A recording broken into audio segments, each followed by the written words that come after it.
יופי, תודה. לא, ממש יהיה לו קשה. Okay, we're switching to English. All right, cool. Quick question. I think I probably know the answer to this question. How many people here have read Harry Potter? All right, almost everybody. Yeah, I thought so. Cool. But you see, the problem with Harry Potter is that Harry Potter is responsible for a significant increase in inequality. Inequality has increased dramatically because of the 7 Harry Potter books, the 9, 10, 11, 12 movies, the Disneyland rides, and the entire variety of Harry Potter products. I, as a parent, know that I've spent thousands of dollars on Harry Potter. My sons are about Harry Potter's age, they're older than you guys, and every time a book came out, we had to buy 2 copies. That's like $25 each because they were, they were hardcover, they were the expensive ones. And then I wanted to read Harry Potter as well, so we got the audio tapes, and we would take a road trip and listen to the Harry Potter thing. And then we had to go see the movies, and then we had to go to the rides, and I figure I've spent thousands of dollars on Harry Potter. And at the same time, and this is really what is so upsetting about the whole thing, at the same time as I got poorer by thousands of dollars, J.K. Rowling became a billionaire. I mean, that's horrible. Inequality exploded. She got super rich, and I literally got poorer. I mean, how can that be fair? That can't be right. But that's the inequality that everybody's talking about. We get poorer because we keep buying things like iPhones and buying things like clothes and buying stuff for ourselves. And these companies keep getting richer and richer, and their owners become the 0.001%, and the gap between those of us who are poor, middle class, and the very rich, the owners of these companies, if you will, get richer and richer and richer, and the gap between us just grows. And that's just awful, right? I mean, why is that wrong? Why when I talk about Harry Potter and this gap, it just doesn't seem right? What's wrong with that? You didn't have to buy it. Oh, certainly I didn't have to buy it. But so what? I bought the books. I got poorer. I mean, my bank account got smaller, and hers got bigger, and inequality went up. Why is that not a bad thing? Everyone's better off. Yeah, how am I better off? I just told you. I'm short thousands of dollars. How did I get better off? Because you enjoyed the road trip. Yeah, because I enjoyed reading the books. I enjoyed them so much that I happily paid the thousands of dollars. So I gained a spiritual value, a non-material value from reading the books. I was willing to give up a material value, dollars, to get that spiritual value. But you know what? Right? There are a lot of hard science guys here. In economics, we don't know how to measure spiritual values. We don't know. We can measure bank accounts. We can measure dollars. Everybody heard of Thomas Piketty's book, Capital for the 21st Century, which was the big book that kind of made this whole issue of inequality just explode. And he basically measured my bank account, and he measured J.K. Rowling's bank account, and he said, Yaron's bank account got smaller, and J.K. Rowling's bank account got much bigger, right? So therefore, inequality increased. And since it doesn't look like Yaron got anything in return because we can't measure it, it must be a bad thing. And he got exploited. But I enjoyed it. And we know I enjoyed it by the fact that I voluntarily went and kept buying the books. And I enjoyed it by much more than the amount of money I spent on it. How do we know that? Otherwise I wouldn't have spent the money. I'd rather have kept the money in my pocket. Right? I mean, it's simple. How much is this worth if I spent $600 on it? How much is it worth to me? More than 600. More than 600. If it was just worth exactly 600, I wouldn't have bought it. Right? I would be indifferent between the iPhone and the money in my pocket. I might buy it, I might not. But no, I ran to buy it because it's worth much, much, much, much more than $600. When I spend $25 or $50 or thousands of dollars on Harry Potter, it's because Harry Potter's worth more to me than the thousands of dollars I spent on Harry Potter.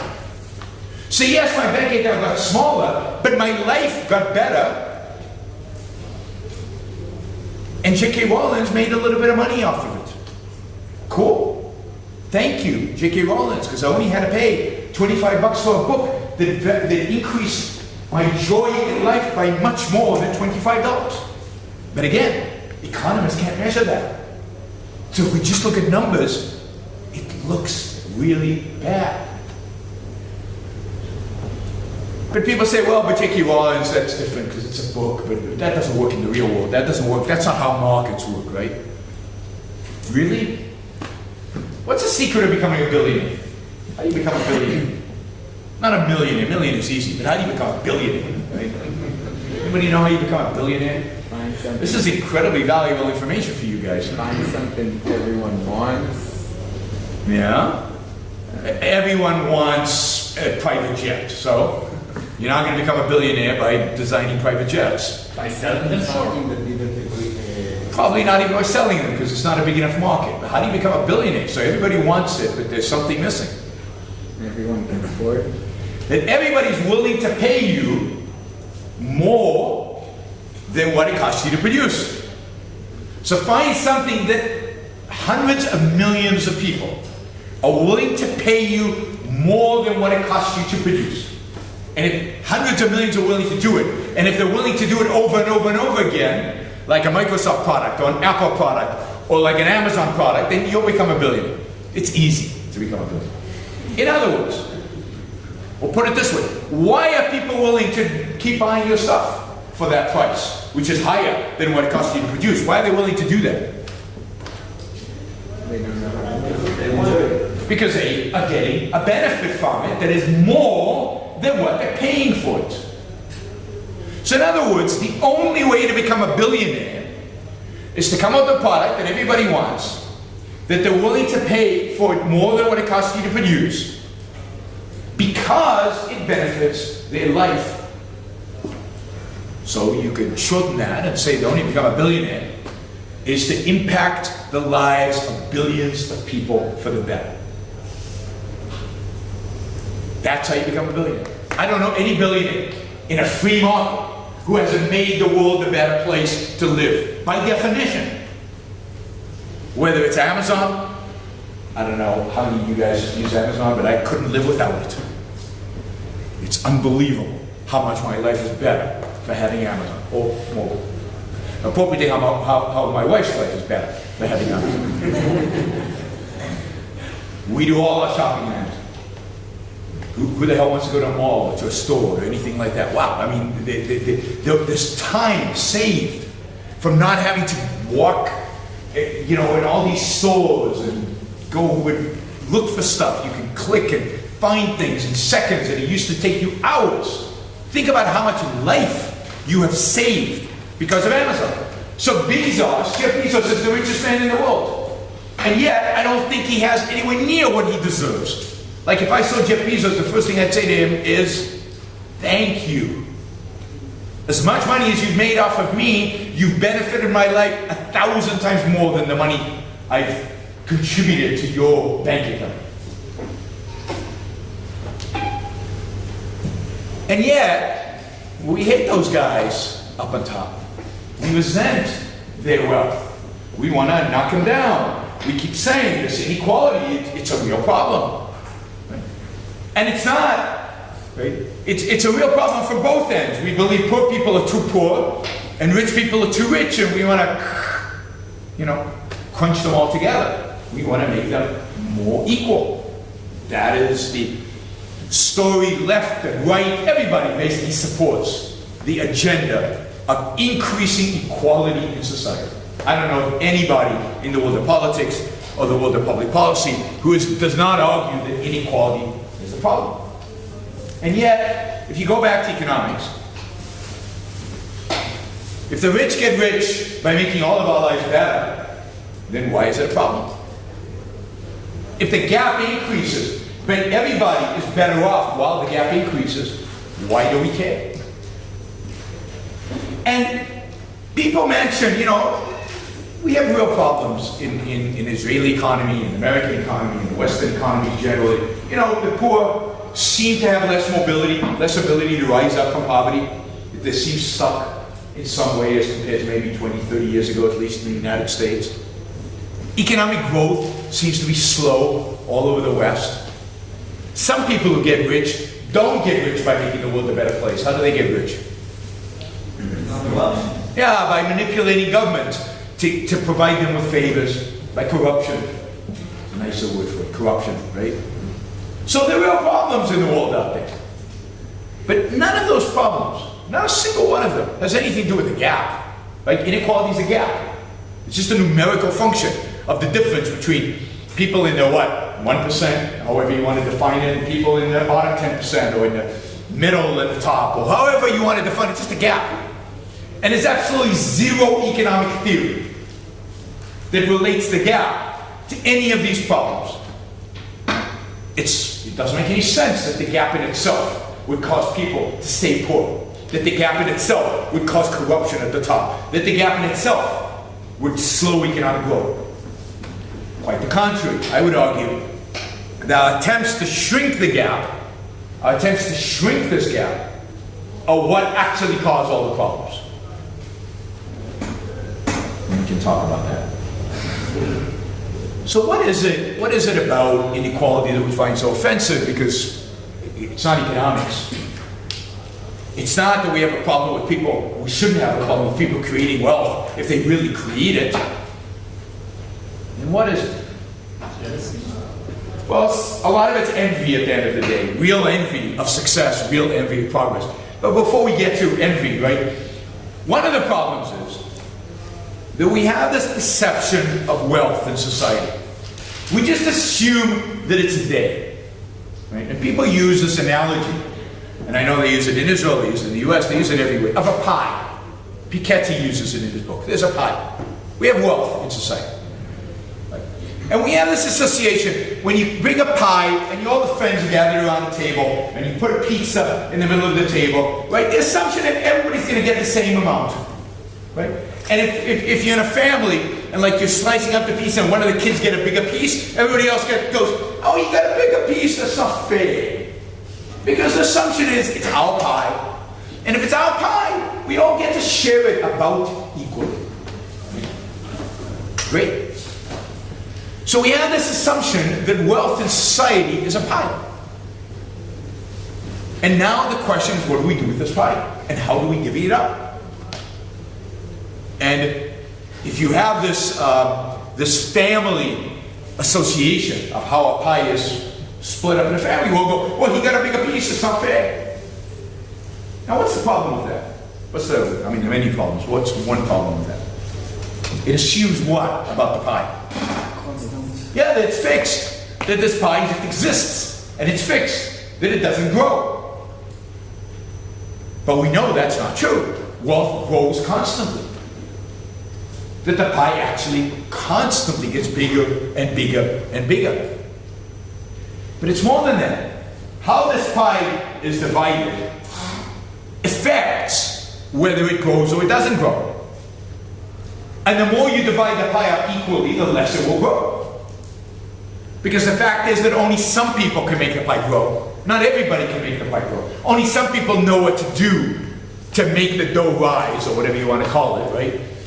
Only some people know how to create wealth. Most people have no idea how to create wealth. Not in large quantities. There's only one J.K. Rowling. There's only one Steve Jobs. There's only one Bill Gates. The people who really, or Jeff Bezos, really grow the pie significantly.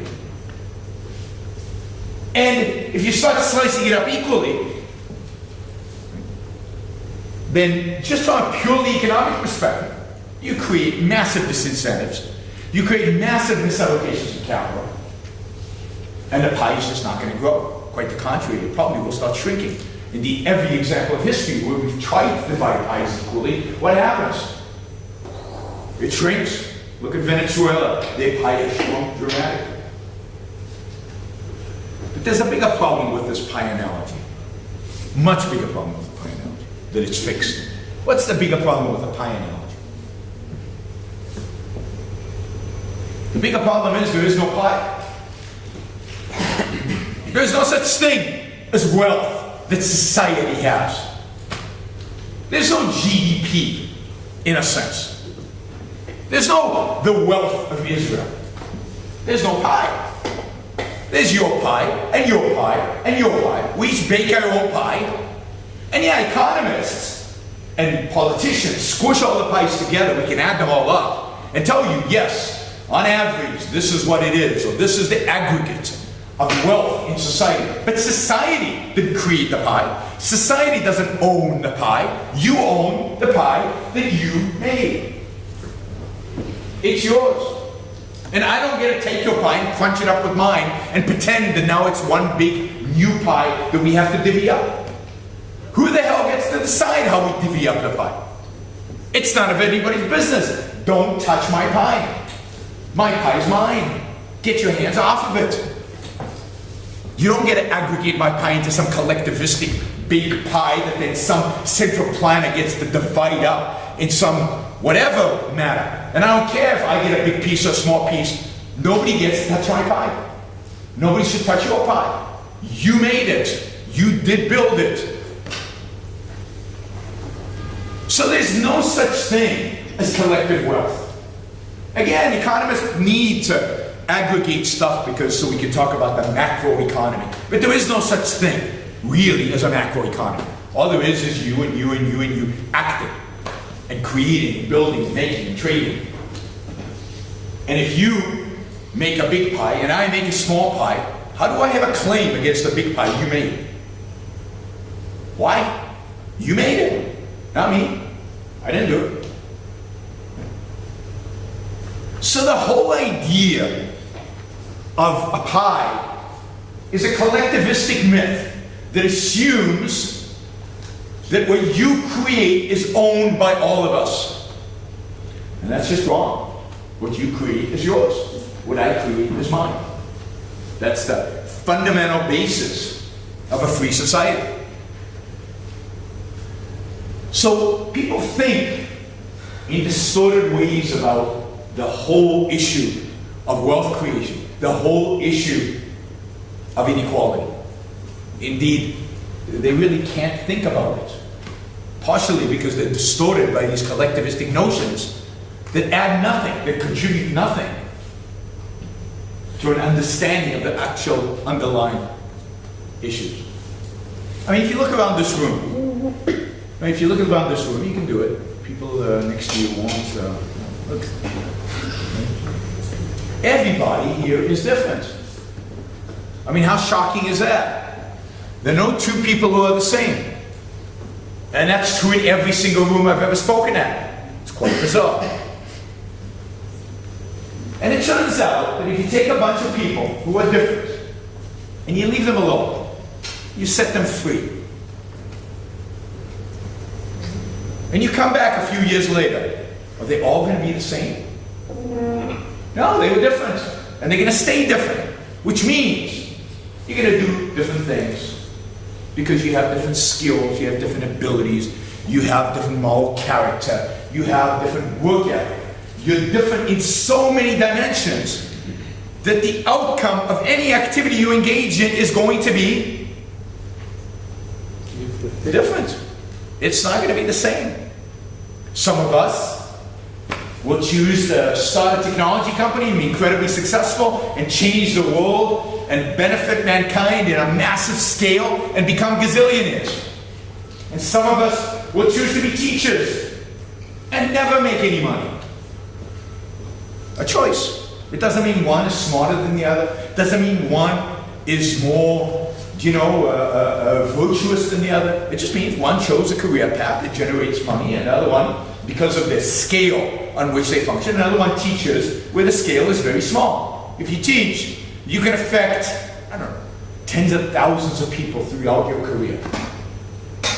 One great technology, innovation that you bring out into the world can change the lives of hundreds of millions or billions of people. Think Amazon again. Change the lives of billions of people. Yeah, so it's not surprising Jeff Bezos makes more money than I do. He's changed the world in a much more profound way than anything I can do. And in the material realm. But of course, life's not about money. Life's not about money. Life's about flourishing and happiness and success as an individual. It's not about how much money I die with. Right? Jeff Bezos won that one. But it's not a competition. It's about making the most of the life you have. And sometimes for some people it's about money, for some people it's not. It's about pursuing what your values are, what your passions are. So if we leave people free, they make different stuff. The outcome is going to be different. They're going to have different wealth after a very short period of time. Because metaphysically, not a social construct, but metaphysically, we are different. With different genes, different parents, different environments, and different choices that each one of us makes that is going to result in different outcomes. Anytime somebody wants to, in a sense, overturn something that's already metaphysical, it's part of nature, it's part of reality, something's screwed. So what's the only way we can take the differences among us and make them somehow equal? By force. Yeah, by force.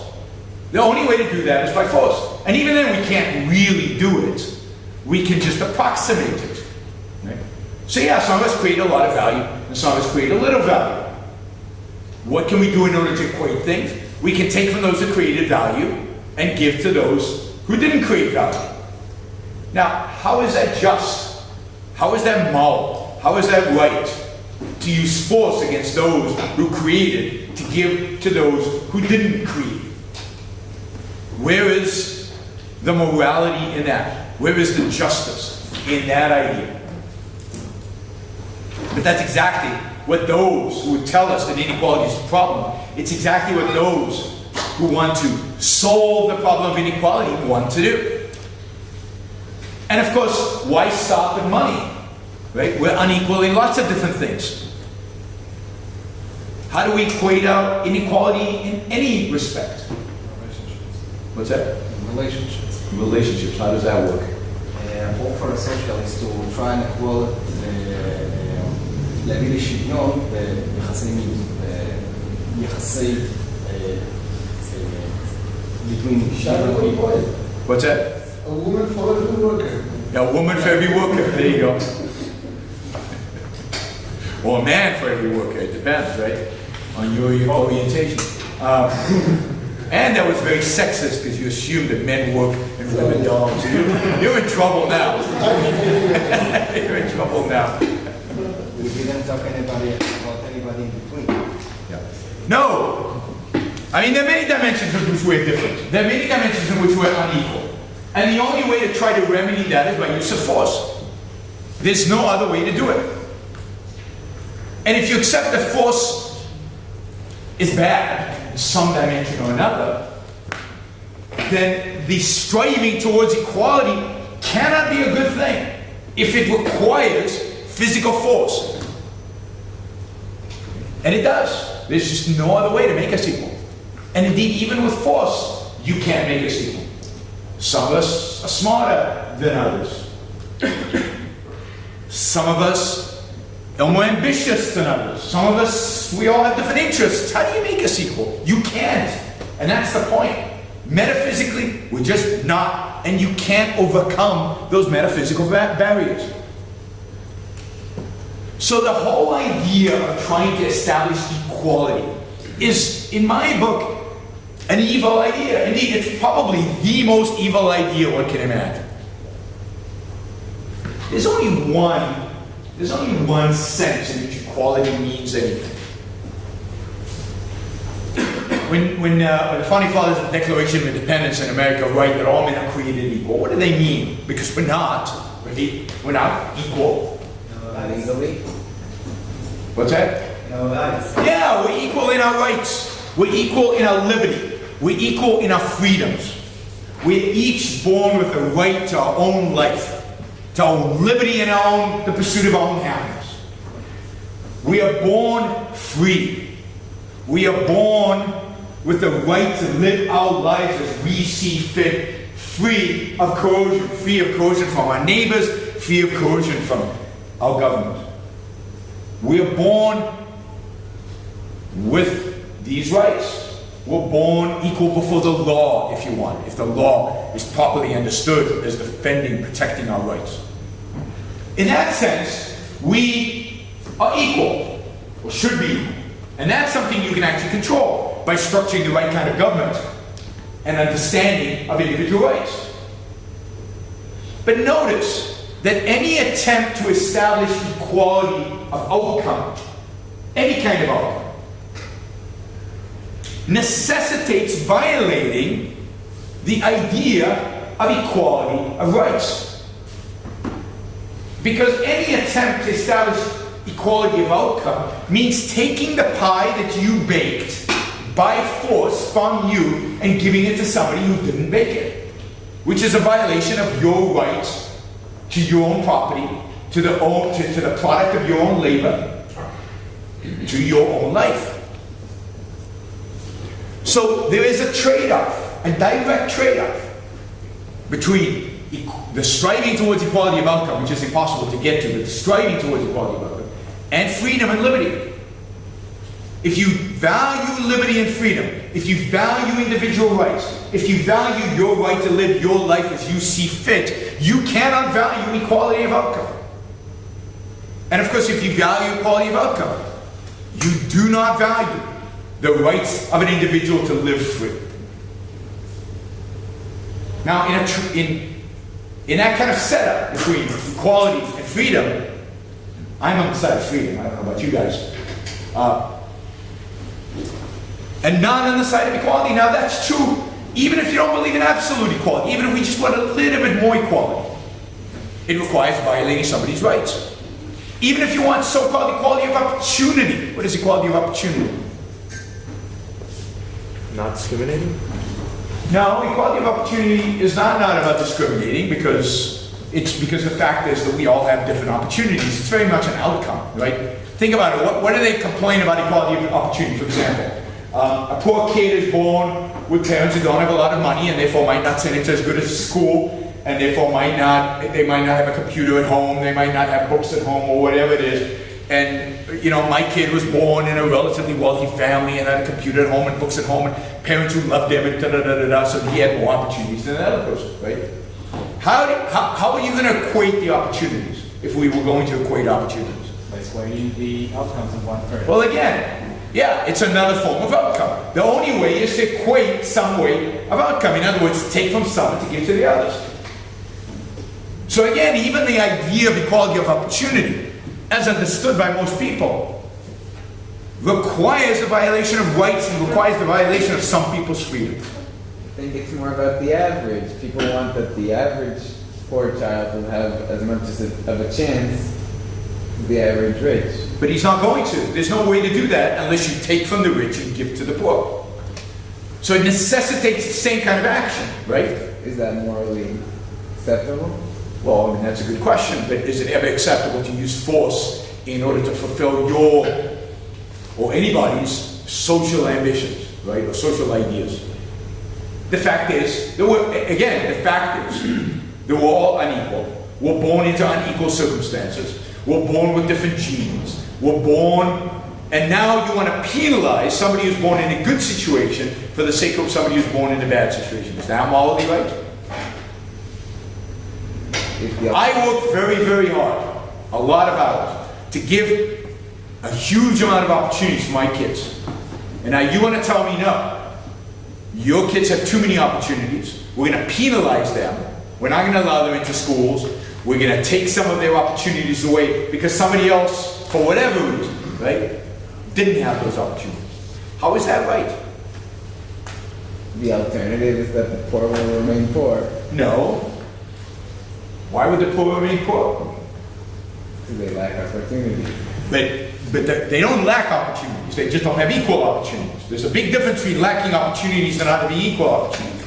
They have a smaller set of opportunities, but that doesn't mean that they can't rise up. Indeed, in economies, in countries in the world, where we don't redistribute, where we don't take from some and give to others, where we don't try to establish equality, what happens to poor people if they're ambitious? They rise up from poverty. What was J.K. Rowling before she wrote Harry Potter? A single mom, basically living in warfare, so she was dirt poor. What was humanity before 36% standard of living? What's that? What was humanity? Yeah, I mean, Present standard of living. the fact is that what percentage of the population was poor 250 years ago? 5. 95, right? $2 a day or less. I don't know how many of you live on $2 a day. The students, my assumption is none of you, right? On $2 a day or less. But 250 years ago, 95 plus of all human beings on the planet, including in the West, lived on less than $2 a day. And what happened? What was inequality back then? Quality of opportunity, quality of outcome, what was it like? It was very equal. Why? Man, we were equal. We were all equally poor. And then what happened? You didn't provide equal opportunities. What did you provide? Freedom. Just provided freedom. And what happened? Everybody got richer. But some people got much richer. But everybody got richer. That's pretty cool. How many people today live on $2 a day or less in the world? Not just in the West. In the West, how many people live on $2 a day or less in the West? Nobody. Nobody. How many people in the whole world live on $2 a day or less? 10%. Yeah, just under 10%, under 9%. It's 8 point something percent. By 2030, at the rate we're going now, nobody in the world will live on under $2 a day. And why is that? Is that because of welfare, creating equal opportunities, redistribution of wealth? Foreign aid, it's foreign aid, right? It's all that money the government's spending in Asia and Africa. That's what's generated this disappearance of poverty. By the way, 30 years ago, anybody know how many people were under $2 a day? 30%. So over the last 30 years, over 1 billion people have come out of extreme poverty. Why? More jobs. What's that? More jobs. Why are there more jobs? The USSR fell. What's that? I mean, things have changed. Why? Communism fell, so that also boosted a lot of things. But you can't just... This is the most important question in politics and economics today. In over the last 30 years, over 1 billion people have come out of extreme poverty, and the question is what? What did you say? Organization, maybe? Organization? Globalization. Globalization? Yeah, it's an aspect of globalization, but what is it about their ability to take advantage of globalization? Because there's still like 9% who are not, right? And there's a reason why they haven't. What made it possible? Yeah, capitalism and free markets. Freedom. Freedom. A little bit, not even that much. Right, in China, they freed up the economy in China, and suddenly 1 billion Chinese got rich, or relatively rich, right? India, in 1991, they start liberalizing their economy, getting rid of all the socialism, getting rid of all the government constraints. They still have a long way to go, but even the little bit that they did, boom, tens, hundreds of millions of people come out of poverty. South Korea, Taiwan, Singapore, Hong Kong, the Asian countries, Malaysia, Indonesia, and even some countries like Rwanda and Botswana in Africa are suddenly discovering simple principles of capitalism, property rights, rule of law, equality before the law, and wham, they make huge amounts of money. It's not equality of opportunity that brings people out of poverty, it's freedom that brings people out of poverty. It's political equality that brings them out of poverty. It's respect for their rights. It's protecting them from murderers and crooks and thieves and fraudsters that brings them out of poverty. Because then they engage their mind, they start up businesses, they trade with other people, and that's true of poor people just as it is of rich people. Everybody can do that. Now, yes, poor people have fewer opportunities. That's reality. That's life. There's no way to fix it unless you create a victim of some people. But why? How is that morally right? To penalize people for their abilities. To penalize people for their little bit better. So no, it's freedom that makes us rich. It's freedom that brings people out of poverty. It's freedom, not equality of anything. Again, other than equality of rights, equality of liberty, equality of freedom. And the more we strive towards more equality, the more destruction we unleash on the world. I mean, my favorite example of this is a small group of intellectuals in the 1960s and 70s, studying in France with the best philosophers of the time, Sartre and Camus and Foucault and all these guys, right? And they learned the real egalitarian philosophy. Everybody should be equal, everybody should be the same. This is the ideal. And they said, you know, we want to implement this, we want to make this a reality. So they went back to their home country and actually took political control. They became the political leaders of the country. And they said, okay, we can establish a really equal society. This was in the 1970s. Not that long ago. But people aren't equal in our society. So what are we going to do? Some people live in the cities, some people live in the countryside. What are we going to do about that? What do you do? Some people live in the city, some people live in the countryside. There's huge benefits of living in the city. So these people are richer, have more opportunities, they have better services, and the people in the countryside are barely surviving through subsistence farming. How do we make those two groups equal? Bomb cities. What's that? Bomb the cities. Bomb the cities. No, they didn't quite bomb the cities, so that would do it. What did they do? They economically bomb the cities. What's that? They economically bomb them. Yeah, you can economically bomb the cities, but they weren't in a hurry, guys. They didn't have time for this long-term economic stuff. Some people say, well, education, we'll get them all equal. They didn't have time for education. They wanted equality, and they wanted equality now. So what do? You kick everybody out of the cities. And they literally did this. They emptied their cities. They marched people out into the countryside. I'll tell you in a minute. And now they're in the countryside. And now you've got a problem because there's not enough food.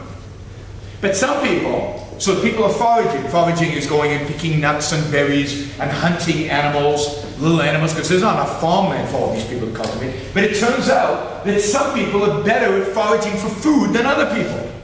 So what do? Right? I mean, you're collecting many more nuts than I'm collecting. And that's not fair. And it's hard to catch everybody who's collecting a lot of nuts and distributing to those who don't collect nuts. So what do? You ban foraging. So people starve. But that's okay because we starve equally. But it's still a problem. I mean, these people are frustrated, right? Some people had an education, some people did not. Some people were smart, some people were not. Some people could do stuff with their hands, some people could not. What do? I mean, there are all these differences among people. How do you create equality? Lobotomize them? You could lobotomize them. That's true. As They were a little bit more crude than lobotomizing. Yeah. As they say, we are all equal in the grave. Yeah, you kill them. So if you wore glasses, literally if you wore glasses, they assumed you read or you were in some way more intelligent and they shot you. If you had a high school education, they shot you. If you could read, they shot you. If you exhibited any sign of knowing a little bit more than everybody around you, they shot you. They killed 2 million people. Anybody know where this is? What's that? It's a Khmer project in Cambodia. This is the Khmer in Cambodia. These are the killing fields of Cambodia. And this is exactly what they did. You read about it. These were all trained, smart, intellectual people. Pol Pot was not some barbarian came in from the jungle. He came from Paris. And the people around him were all studied at the Sorbonne. He didn't study at the Sorbonne, but everybody around him did. These were intellectuals dedicated to the idea of equality. And at the end of the day, the idea of equality leads to nothing but death and destruction. And a disappearance, a complete disappearance of freedom. And what happens on the flip side?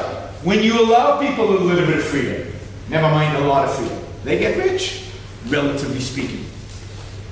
The poorest person in the West today is richer than the richest person was 250 years ago. We have supercomputers in our pockets. Supercomputers. This is like a crazy, somebody told me this is more powerful than a crazy supercomputer, is that right? Yeah, more powerful than a crazy supercomputer was in the 80s. Yeah, and a crazy supercomputer was a whole room. And it was like, whoa, crazy, you know, it was like, you guys were around in the 80s, but it was like, wow, that was impressive. Now we have them in our pockets. And this is not a product of equality of outcome or equality of opportunity.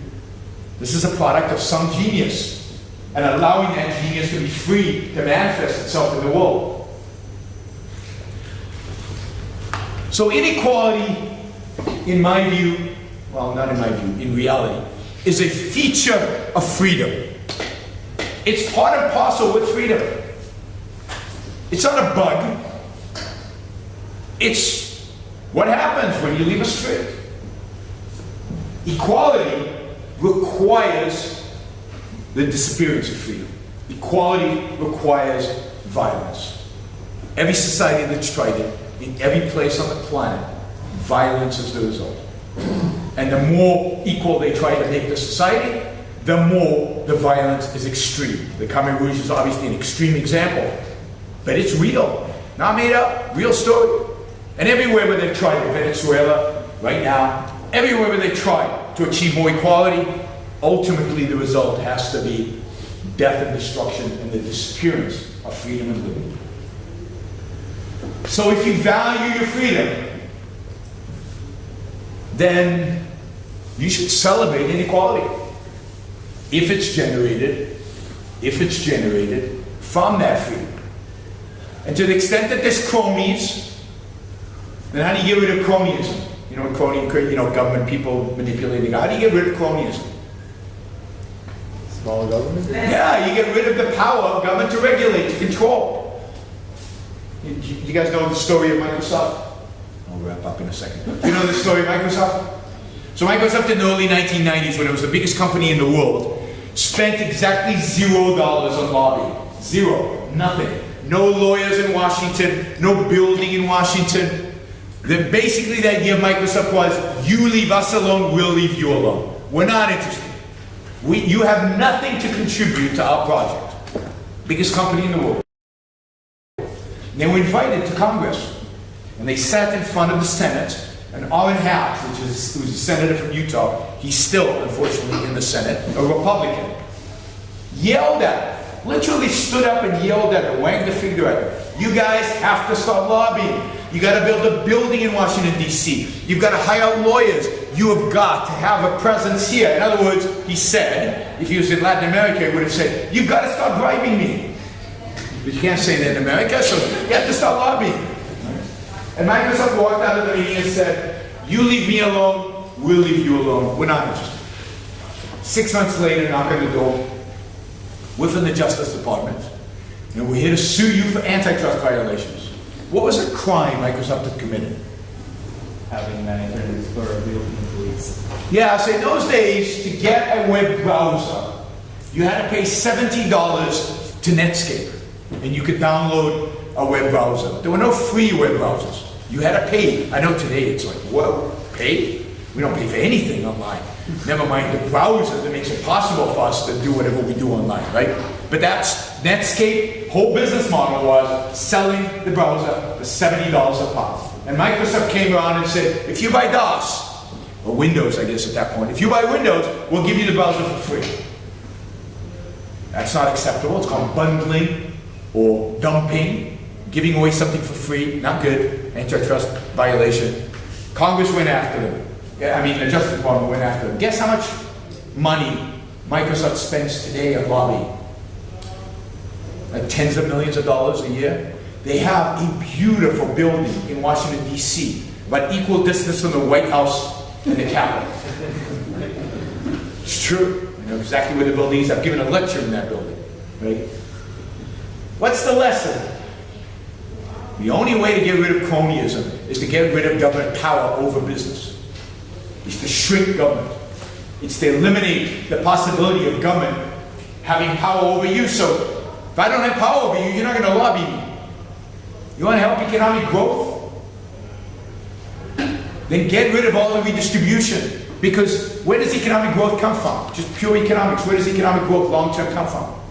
Saving and investments. Who saves and invests? What's that? Everyone. Do they? It's like if you take the distribution of income, who in the distribution of income actually saves and invests? The top. Yeah, the top, right? There's only so many yachts you can buy. Right? What do poor people do with the money they have? They spend it. They have to. They need to consume the stuff that they need to live. So if you care about economic growth, you want the highest tax rate to be as low as possible. Because they're the ones who invest. They're the ones who create the economic growth. Economic growth does not come from consumption. It comes from saving and investment. It comes from production. And if you care about the poor, you don't want to equal their opportunities, because equal opportunities means less opportunities for everybody. What you want is to maximize their opportunities. And to maximize the opportunities, what you need is freedom. Economic freedom maximizes opportunities for everybody. Not equates them, maximizes them. So in other words, if you care about the problems we have in the world, and we have problems, lots of them, the solution is always more freedom, not more control, not more violence, not more coercion, but more freedom. So to hell with inequality. We're for freedom. Thank you all.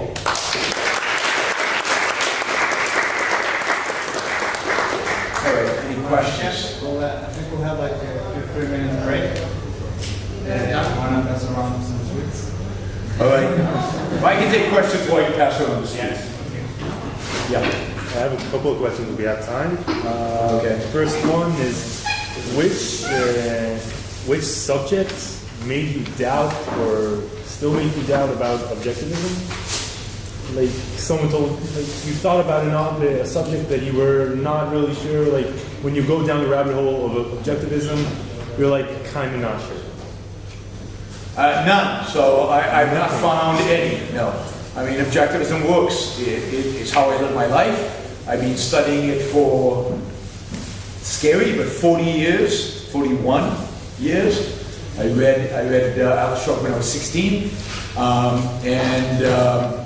it all integrates. It's all consistent. Now, I'm not a philosopher, so I'm not going to say that I know with certainty that everything she wrote about epistemology is true. That would be ridiculous. I don't know. But it's not like I found anything that contradicts it. But why would I? I'm not a philosopher, so I don't really study those things. But in terms of my life, in terms of the knowledge I have in economics, in terms of the knowledge I have when I look at the political world, and when I look at the people I know, it works. It's you know, it's right. I don't find any rabbit holes that cause me to say, oh my God, she's wrong about this or that. It doesn't mean I agree with everything she ever said, but qua philosophy, I have no doubts. Right. Quick second question. Yeah. I saw a lecture by Jordan Peterson. Yeah. That said that, what?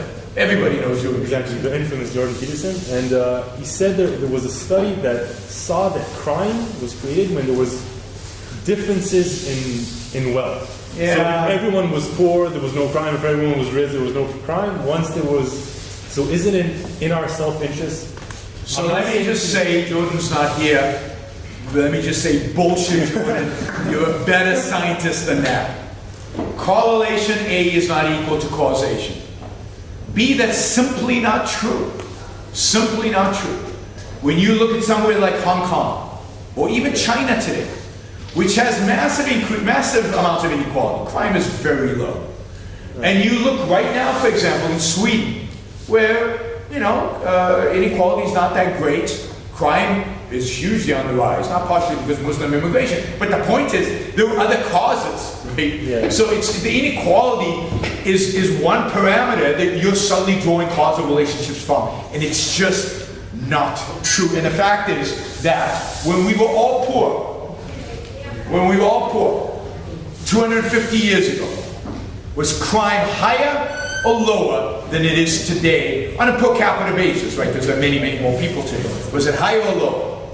Higher. When we were hunter-gatherers and we were all pretty much equal, was crime higher or lower? Were violent deaths more prevalent in hunter-gatherer societies or in our society today? I don't know, I mean, I don't think it's obvious, right? But the empirical evidence is unequivocal. We live, in terms of violent deaths, even in Israel, even with everything going on in the world out there, we live in the least violent period in all of human history. And I would say the reason for that is we're freer than in any other time in history. As a human race, there's more freedom today in the world than ever before in all of human history. And as a consequence, when you're free, you're less inclined towards violence. When you respect individuals, when you respect their right to life, liberty, and the pursuit of happiness, you're less inclined to be violent. But the fact is that if you look at charts of violence, they drifted down, and then they collapsed as we got richer and freer. So, Jordan is wrong.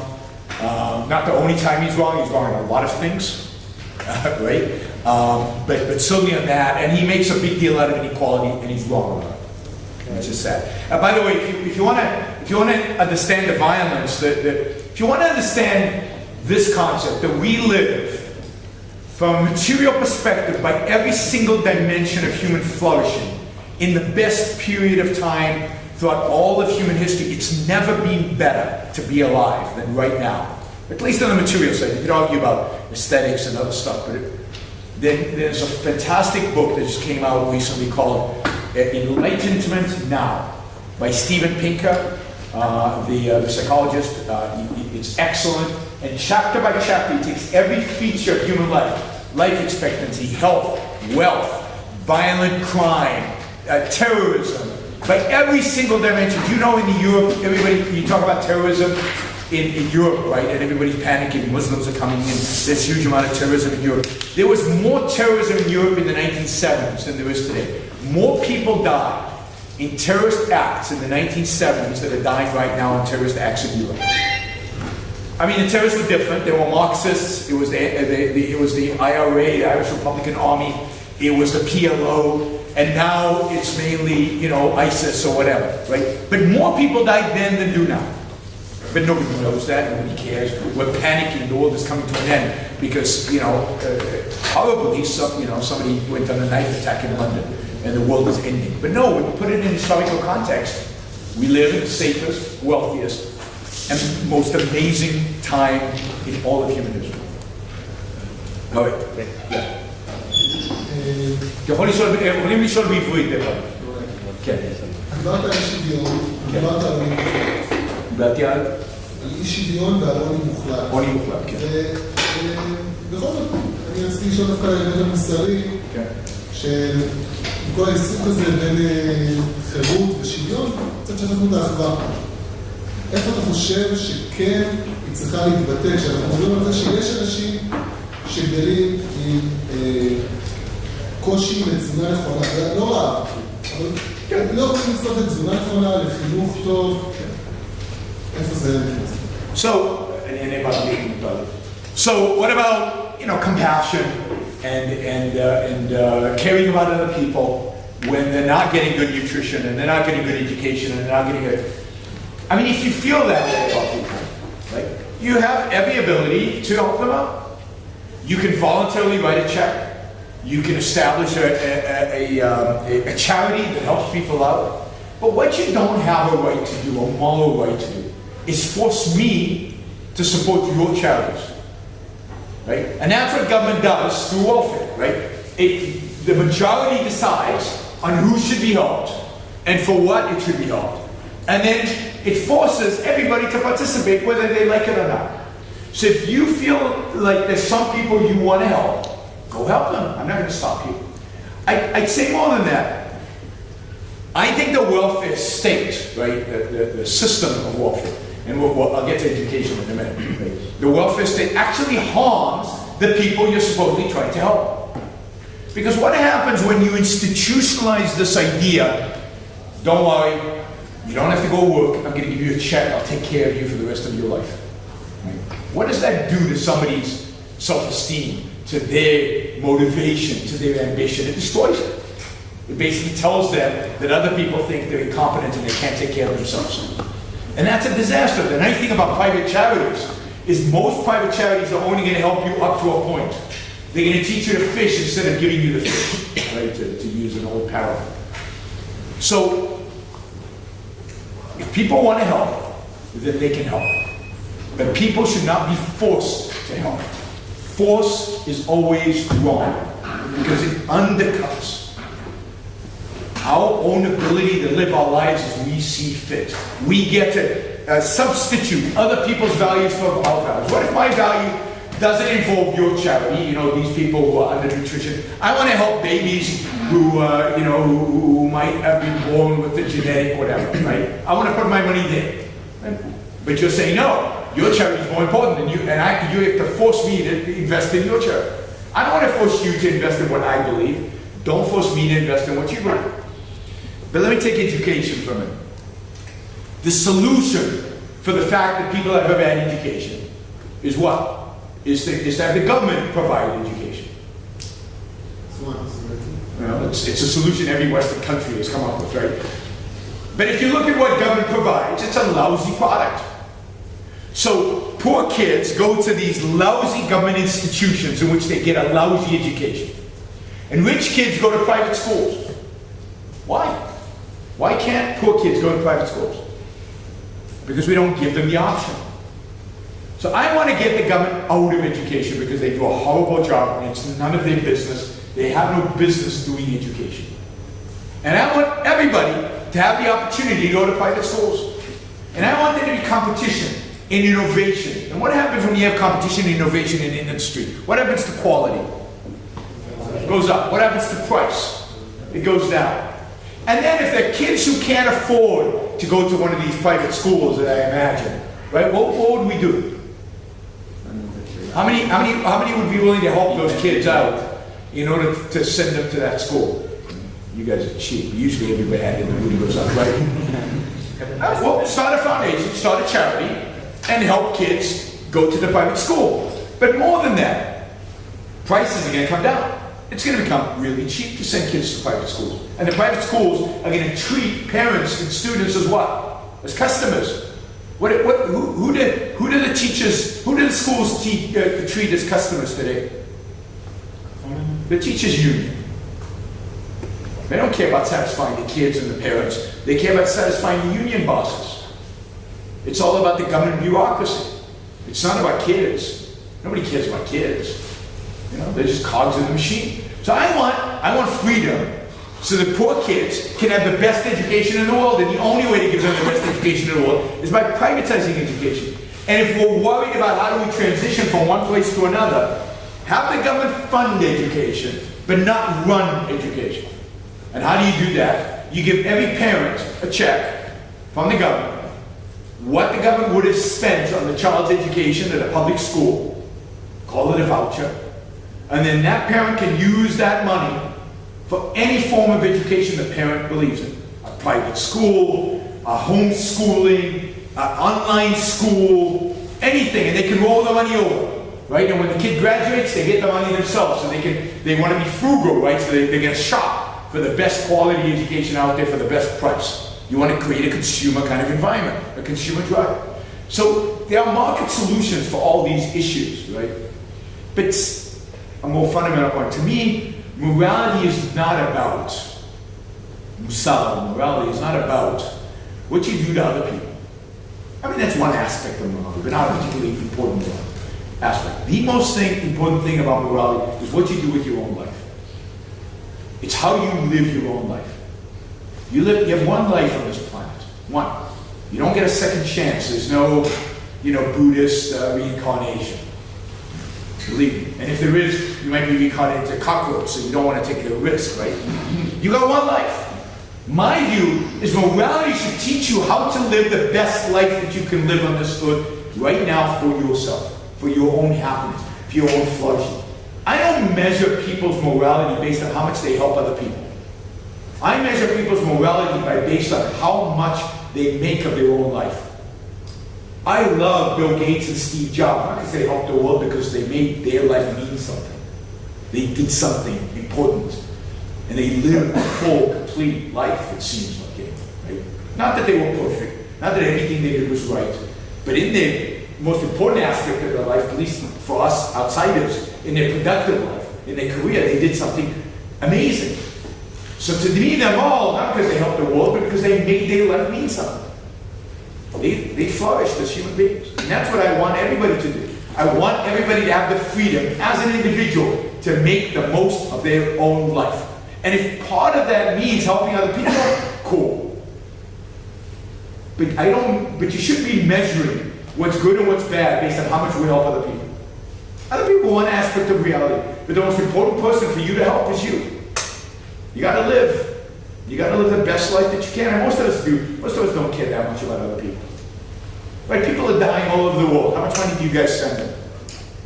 I mean, you could literally, as poor as you guys are, you could send half the money you have to Africa and save a few children every single day. But you don't. Good. Because you're focused on your own life. That's what matters to you. What should matter to you. What about healthcare? What about healthcare? What about it? Like, I mean, you think, I think everybody deserves to be living. Some people can be very successful, but in the way they get health problems and they get... So some people are very successful, so they have a lot of money, so they can be able to, in a private market, they'll be able to buy healthcare, which is of higher quality. People coming from good house, good society, and in the way, some people unfortunate things. Yeah, so unfortunate things happen. I don't understand why healthcare is different than anything else. Rich people eat better food than poor people. Rich people drive nicer cars than poor people. Safer cars. It's even a life or death thing. You know, my Audi at home is far safer than a Toyota Corolla. That's just a reality because I have money and other people don't. So I get to drive a safer car. Right? So why would healthcare be any different? Yeah, if you have money, your healthcare is going to be better than if you don't have money. Everything else is better. One reason to be motivated to have some money is to live a better life. Money does buy you happiness, at least to some extent. There's no question money buys you happiness. So go get some money. Try not to be poor. It's not a good idea to be poor. I don't get it. Healthcare is just like any other product. If you left it free, if you actually had a free market in healthcare, which doesn't exist anywhere in the world, but if you actually had a free market in healthcare, prices would go down and quality would go up. And even poor people could buy health insurance. Their health insurance wouldn't be as good as mine, but their car isn't as good as mine, and the food they eat isn't as good as mine. So what? Right? Again, an incentive not to be poor. So, I mean, why is it that when it comes to healthcare, stealing from other people is okay? Because it's basic right. No, food is a basic right. Basic right of someone under. No. Food is a basic right. Food is much more important than healthcare because if you don't eat, you don't even get. But the fact is that the government does not provide us with food. It doesn't. We have private industry that provides us with food. We have supermarkets that sell it. We have farmers markets. We have a whole gamut of market mechanisms to get food to our table very efficiently, very productively, and yet it's much more important than healthcare. So why do we want to take something really important, healthcare, I agree with you, very important, and give it to the idiots in Jerusalem or in Washington, D.C. to run for us? Because we're too stupid to take care of ourselves? No, the market would provide you with 100 times better healthcare than Kupat Cholim. Socialized medicine averages everybody out to a very low common denominator. Just like socialism does to every field. When the government runs food farms, when they collectivize farming, what happens? Everybody starves. Everybody starves. So guess what? When they collectivize healthcare, we get a pretty lousy product. And I know Israelis think they have great healthcare. You don't. You don't. I've been there. Here and there. And I have insurance in America. And I get the best healthcare in the world by far. But you pay much more. Do I? I pay a lot less taxes than you.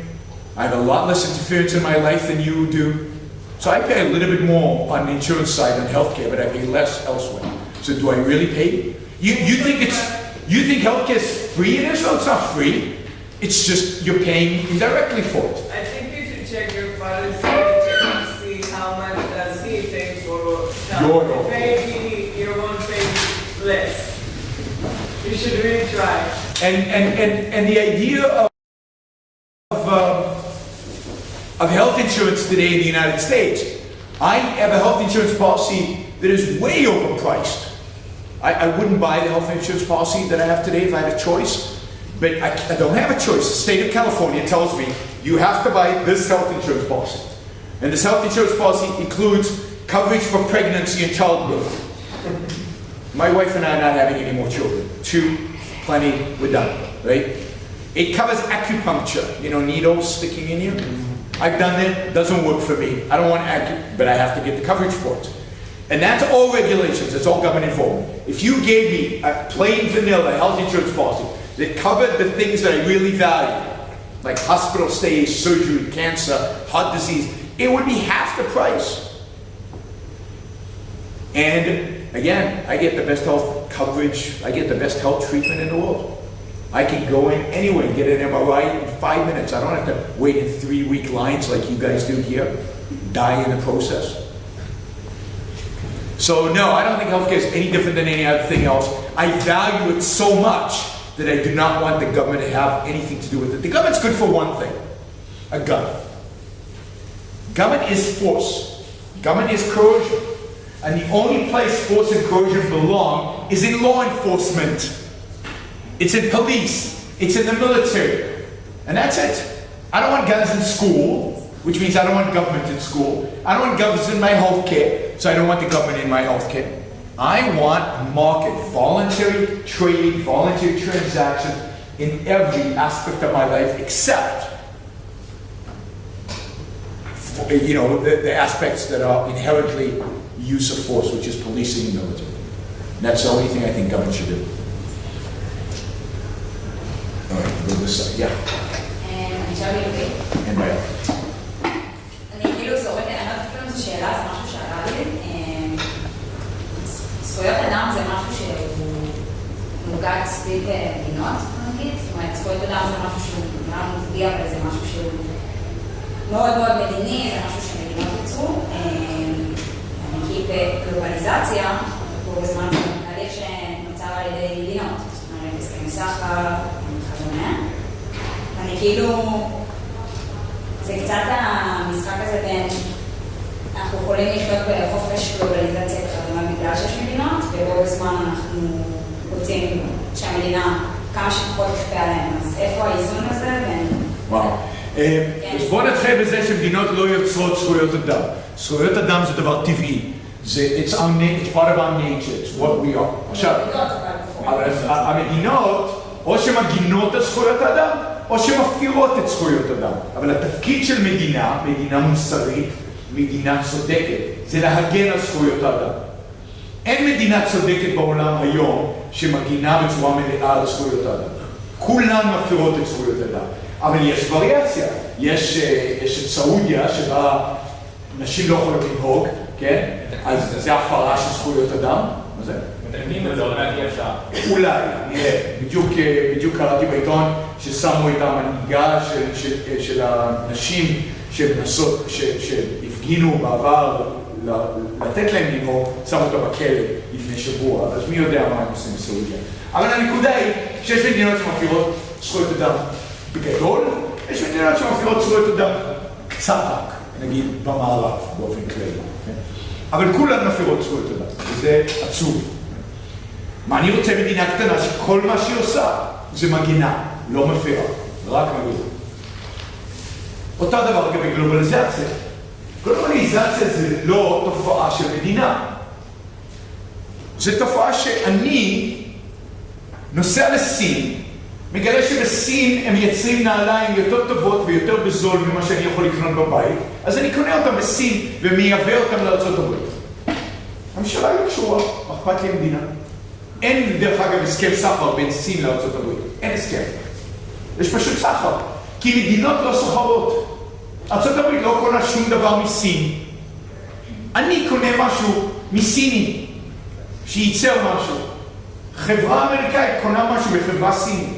עכשיו, מה הממשלה עושה? היא נכנסת ואומרת, אם אתה רוצה לקנות משהו מסיני, אנחנו רוצים 20%. כן, טריפס. מה זה טריפס בעברית? מכסים. מכסים. אבל כל מה שהמדינה עושה זה מתערבת. היא לא פותחת, היא מתערבת. היא חוסמת. כי, שוב, אם כל מה שהמדינה עושה זה מגינה על זכויות האדם, אז אני יכול לייבא כל מה שאני רוצה לסין, כולל אנשים דרך אגב. לא מבחינת לייבא, אבל יכול להזמין אנשים אליי הביתה מסין. מה זה העניין של ממשלה הביא הביתה? ואם יש לי מפעל בארצות הברית, ואני רוצה לקחת טנדר למקסיקו, ולמלות אותו בעובדים, ולהביא אותו חזרה לעבוד בשבילי במפעל, מה זה הבעיה של מישהו אחר? מה זה עניין של אף אחד אחר? את הזכויות של מי הפרתי? של אף אחד. זה גירה חופשית, סחר חופשי. אלה דברים שהמדינה מונעת. הם דברים שאנשים היו עושים טבעי, אם המדינה הייתה, כל מה שהיא הייתה עושה, שוב, זה מגינה על זכויות אדם, אבל היא לא. ומכס, דברים כאלה, זה סוג של הפרה של זכויות אדם. It's a violation of individual rights. So it just protects that you're free to globalize. Or not. You can decide you only buy things from Beersheba. Local. There's a big local movement. Right? But you get to decide, not the government. The government shouldn't have to decide where you buy your stuff from. But it tries to intervene, and thus violating your rights. נכון, אבל זה מתקדם קדימה. יש לי שתי שאלות. הראשונה, חברות גדולות שיש להן הרבה כסף כמו גוגל וכאלה, יש להן את הכי הרבה אינטרס שיהיה רגולציה, תקנות ולהיות קשורים למחוקק. השאלה היא איך אפשר למנוע את זה, כאילו איך זה לא בעיה שתמיד תהיה. למי שיהיה את הכי הרבה כסף, יהיה לו את הכי הרבה רצון למנוע תחרות או... אוקיי. והשאלה השנייה, לא קשורה בעלי לזה. אז עזוב תגיד לענות על השאלה הראשונה קודם. הדרך היחידה לפתור את הבעיה הזאת, קודם כל אני לא חושב שזה נכון, זאת אומרת המסקנה שלגוגל יש אינטרס לרגולציות, זה פשוט לא נכון, וזה לא נכון לגבי גוגל. אם אתה הולך ל-CEO של גוגל היום ואתה שואל אותו, מה אתה רוצה? הוא רוצה להתחרות, הוא אוהב להתחרות, הוא אוהב תחרות, הוא אוהב להיות יותר טוב מכל האנשים אחרים, הוא לא רוצה שהממשלה תבוא ותכתיב לו ולקומפטישן שלו מה לעשות, אפילו אם זה ייתן לו יתרון, הרבה מהם לא רוצים את זה. יש כאלה שמושחתים וכן רוצים את זה, אז איך אתה מונע את זה? אתה מונע את זה על ידי זה שאתה לא נותן לממשלה את הכוח ליישם את הדברים האלה. So you need to rewrite the Constitution. Just like the Constitution has a separation of church from state. And Israel doesn't even have a constitution, but you should have a constitution that separates economy from state. So if you tell the state you can't regulate, you can't control, you can't dictate how business does business, then I have no interest in lobbying. It goes back to my Microsoft example. So what you have to do is basically make government impotent when it comes to economics and business.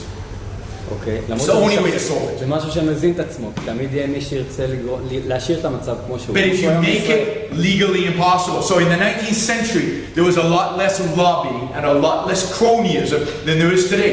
The bigger the government becomes, the more cronyism there becomes. The only way to eliminate it is to shrink government and make it legally a violation of the Constitution for them to intervene in the economy.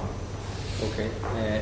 למרות שכמו שאמרת, המדינה נהייתה חזקה יותר כלכלית, יותר קפיטליסטית, ודווקא היום... כן, אבל זה בגלל שאין את ההפרדה הזאת. לא הייתה אף פעם הפרדה בין כלכלה למדינה. אין קונסטיטושן בעולם שמפריד בין כלכלה למדינה.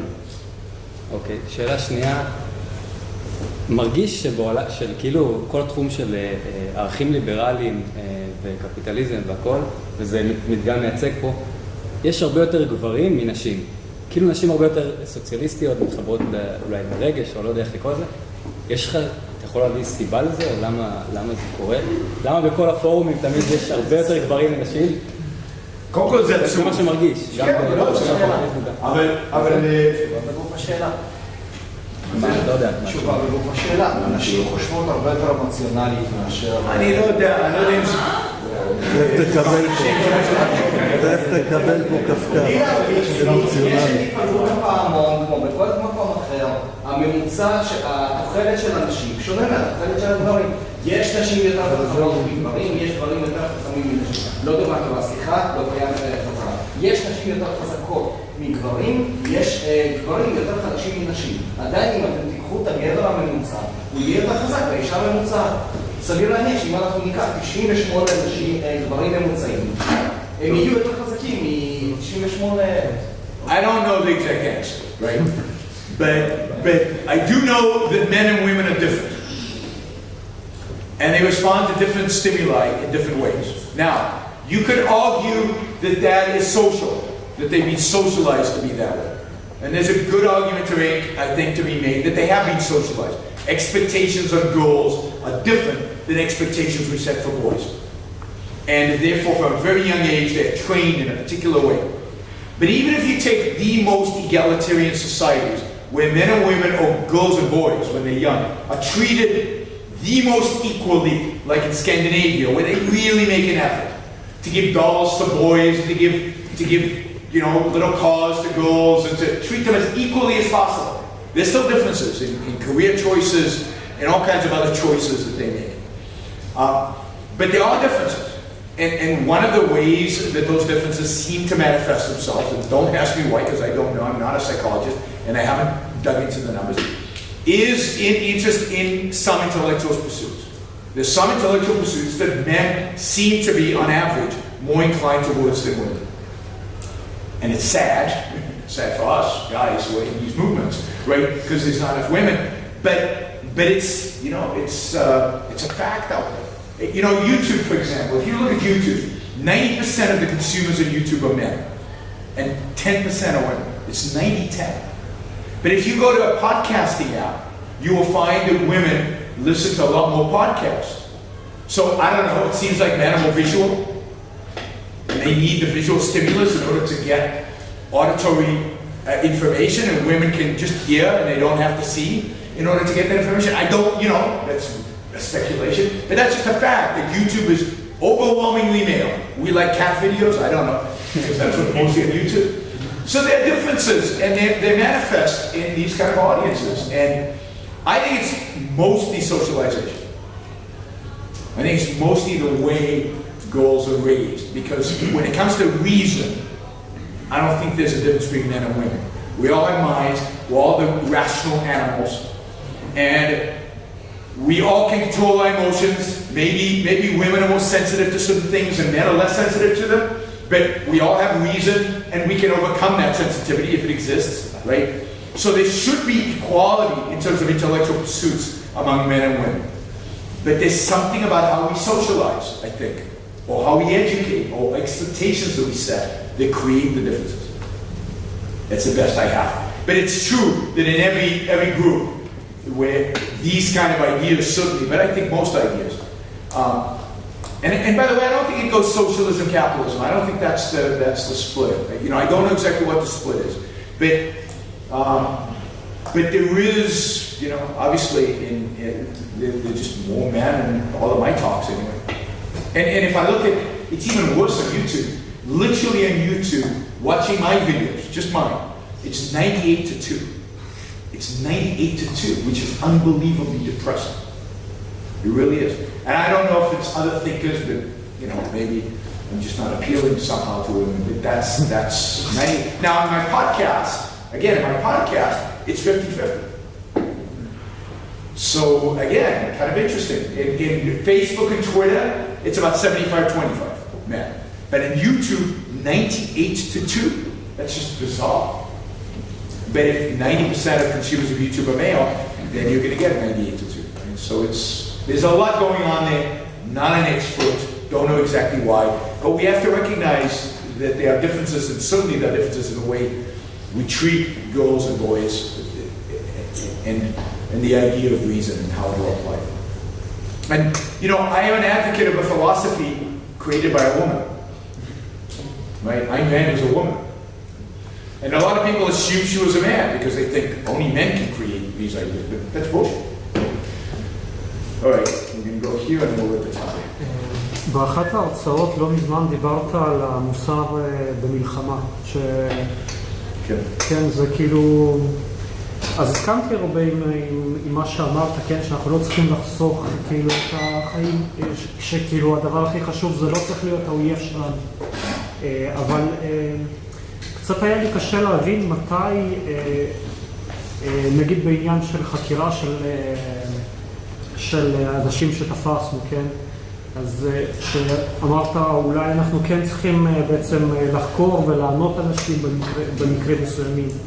אז מתי, כאילו, איפה הגבול של פשע מלחמה ואיפה הגבול של מתי לענות ומתי לא? זה לא הובן לי. אני לא יודע מה זה בדיוק פשע מלחמה. מלחמה זה פשע, זאת אומרת, מלחמה זה דבר איום ונורא. So we're killing people. We're bombing them into smithereens, and then some activities are somehow criminal and other activities are not. So I find it bizarre that in Syria, you can bomb civilians, you can kill children, slaughter them all. But if you use chemical weapons, then the whole world goes nuts. Now, chemical weapons are a really evil way to die. It's really horrible. But you're still killing people, right? The difference is in a different degree. It's not a different... I mean, Assad is not a bad guy because he used chemical weapons. He's a bad guy because he's killing people en masse. That's what makes him bad.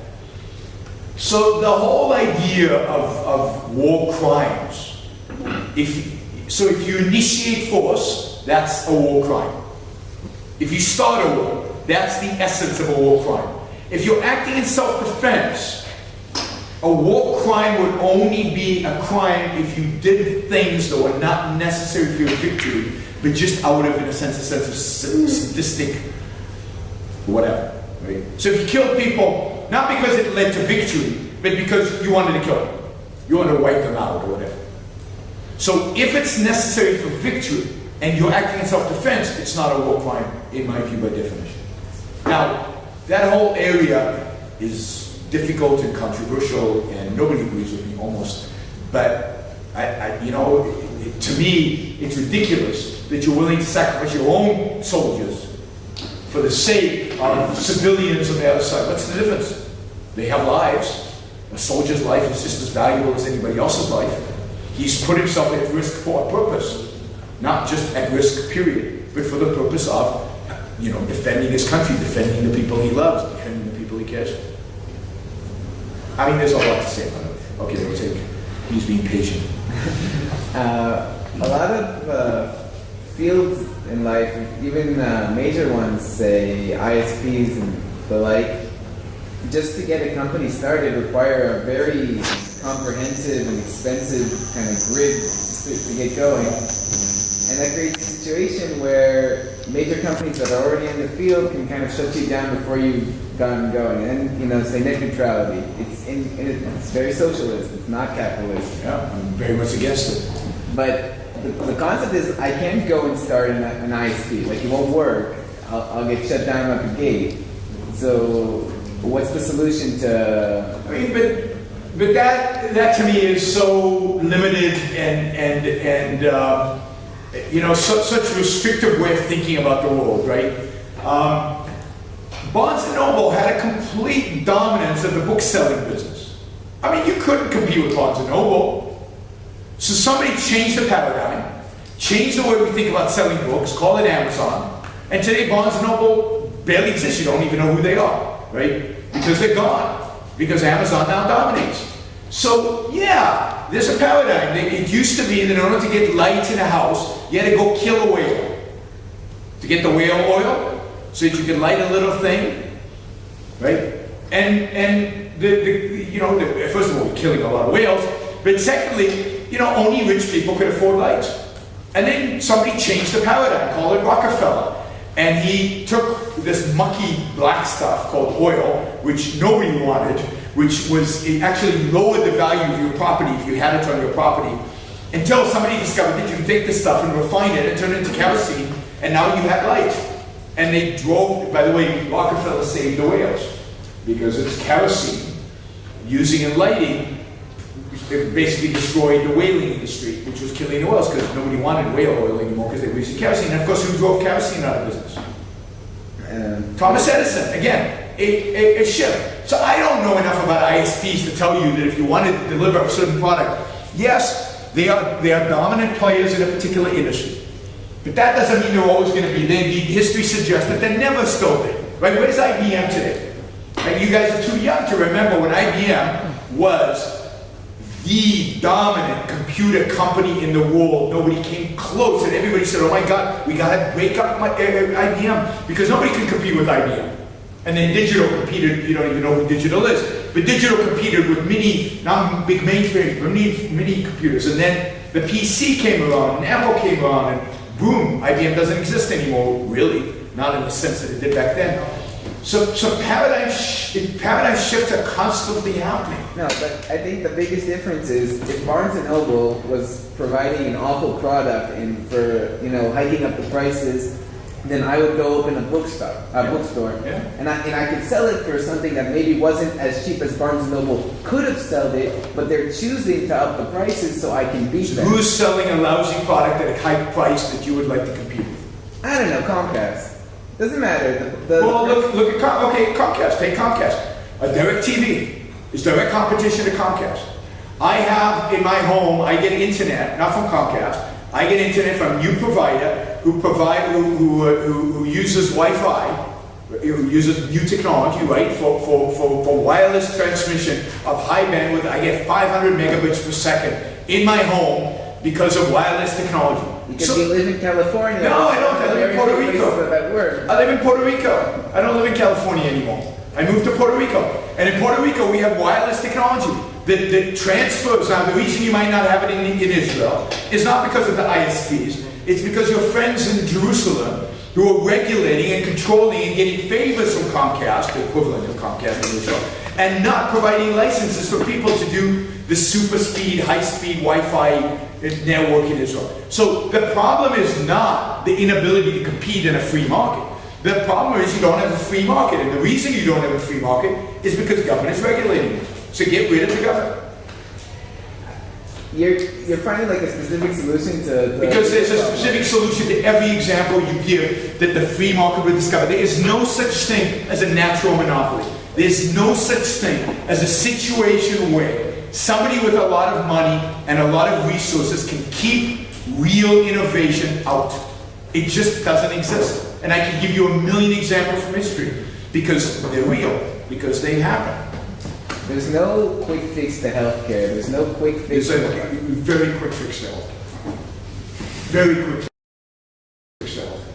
Deregulate, deregulate, deregulate, and you'd have a massive improvement in the health quality, longevity, and massive innovation in the healthcare space.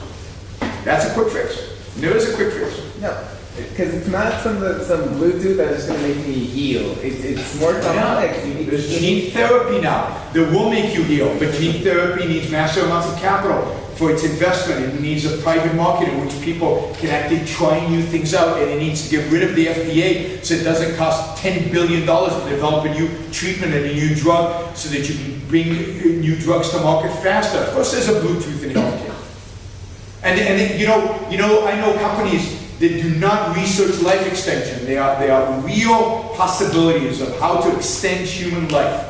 And they won't research it because they can't get the capital, because the FDA has said, we will not approve drugs that extend life. We just want to approve drugs that cure disease. The two are not exactly the same thing. Right? So, no, the government is what is holding back the lack of Bluetooth in healthcare. But there is Bluetooth in healthcare. There's Bluetooth in everything. I mean, I know we have this category of technology, these things, and then everything else. No, everything is this.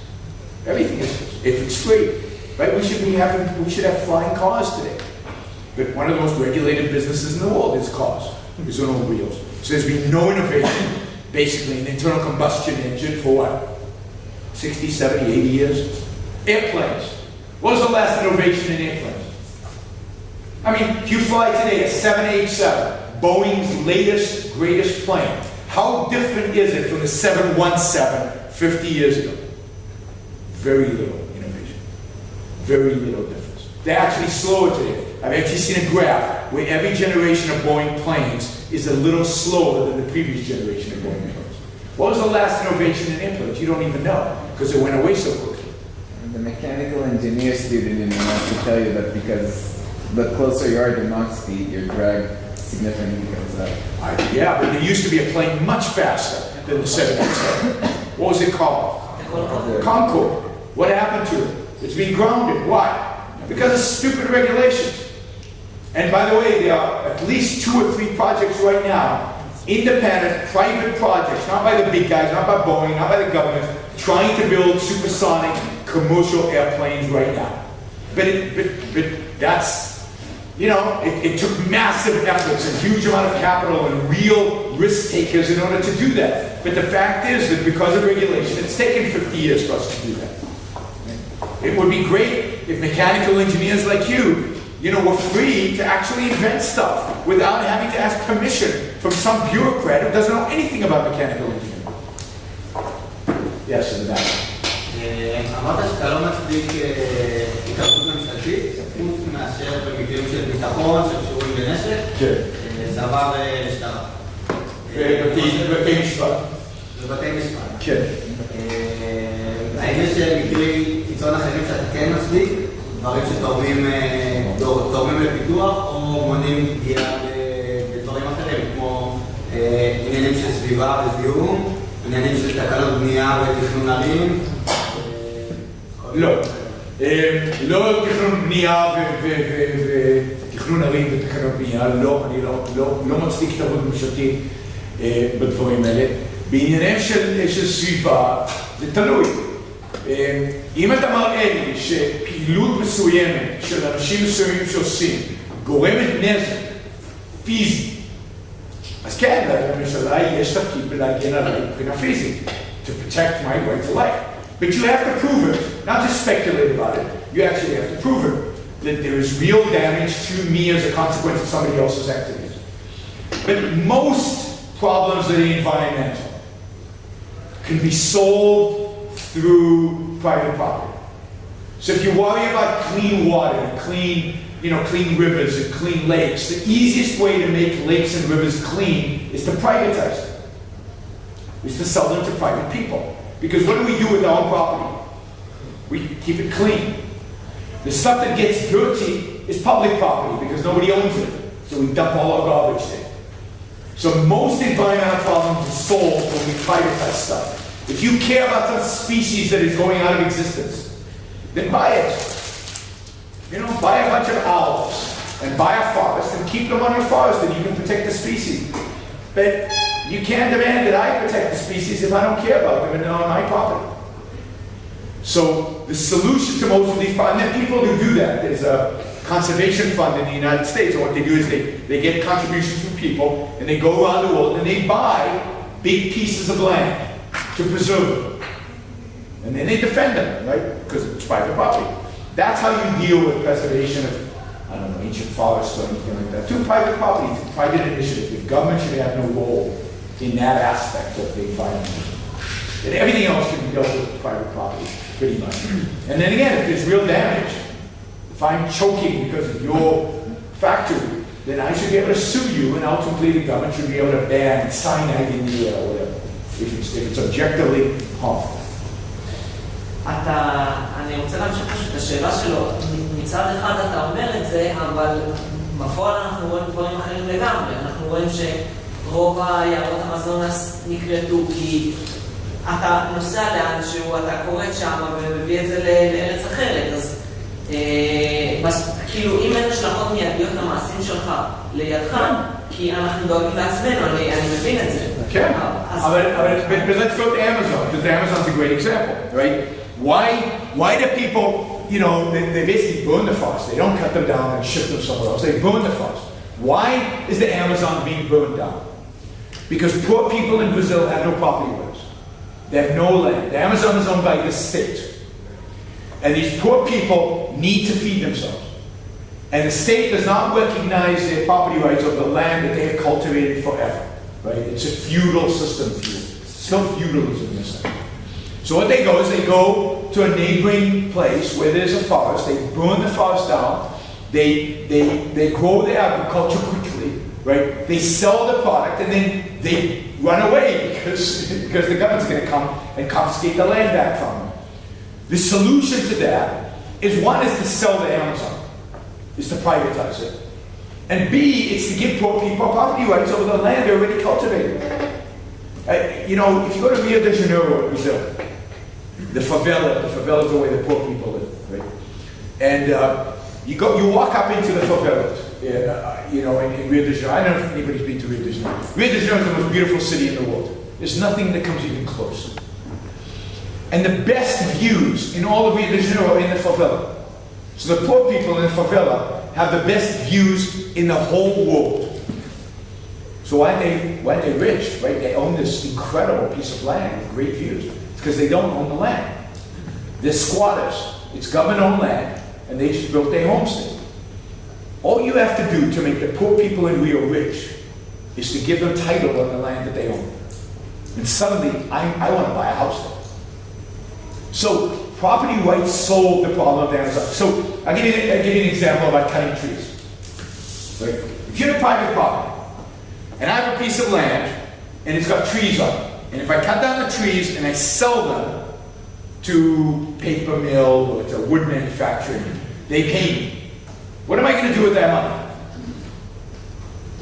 Or what am I going to do with that land and the money? I'm going to plant more trees. Because hey, then they'll grow and I'll chop them down and sell them again and I'll make more money. Right? It's a profitable business. What happens if this land is not mine, but it's government land? And the government says, hey, you can chop down the trees and sell them. I have no incentive to plant because the trees might not be mine in the future. They might give the trees to somebody else. And indeed, all the clear cutting, where they cut and they leave it, is done on government land. But on private land, if I believe that the demand for wood will increase in the future, how many trees am I going to plant in my land?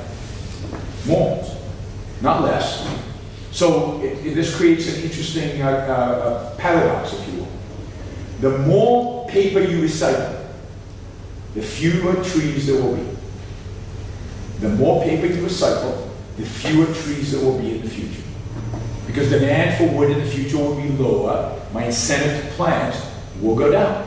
So don't recycle if you value trees.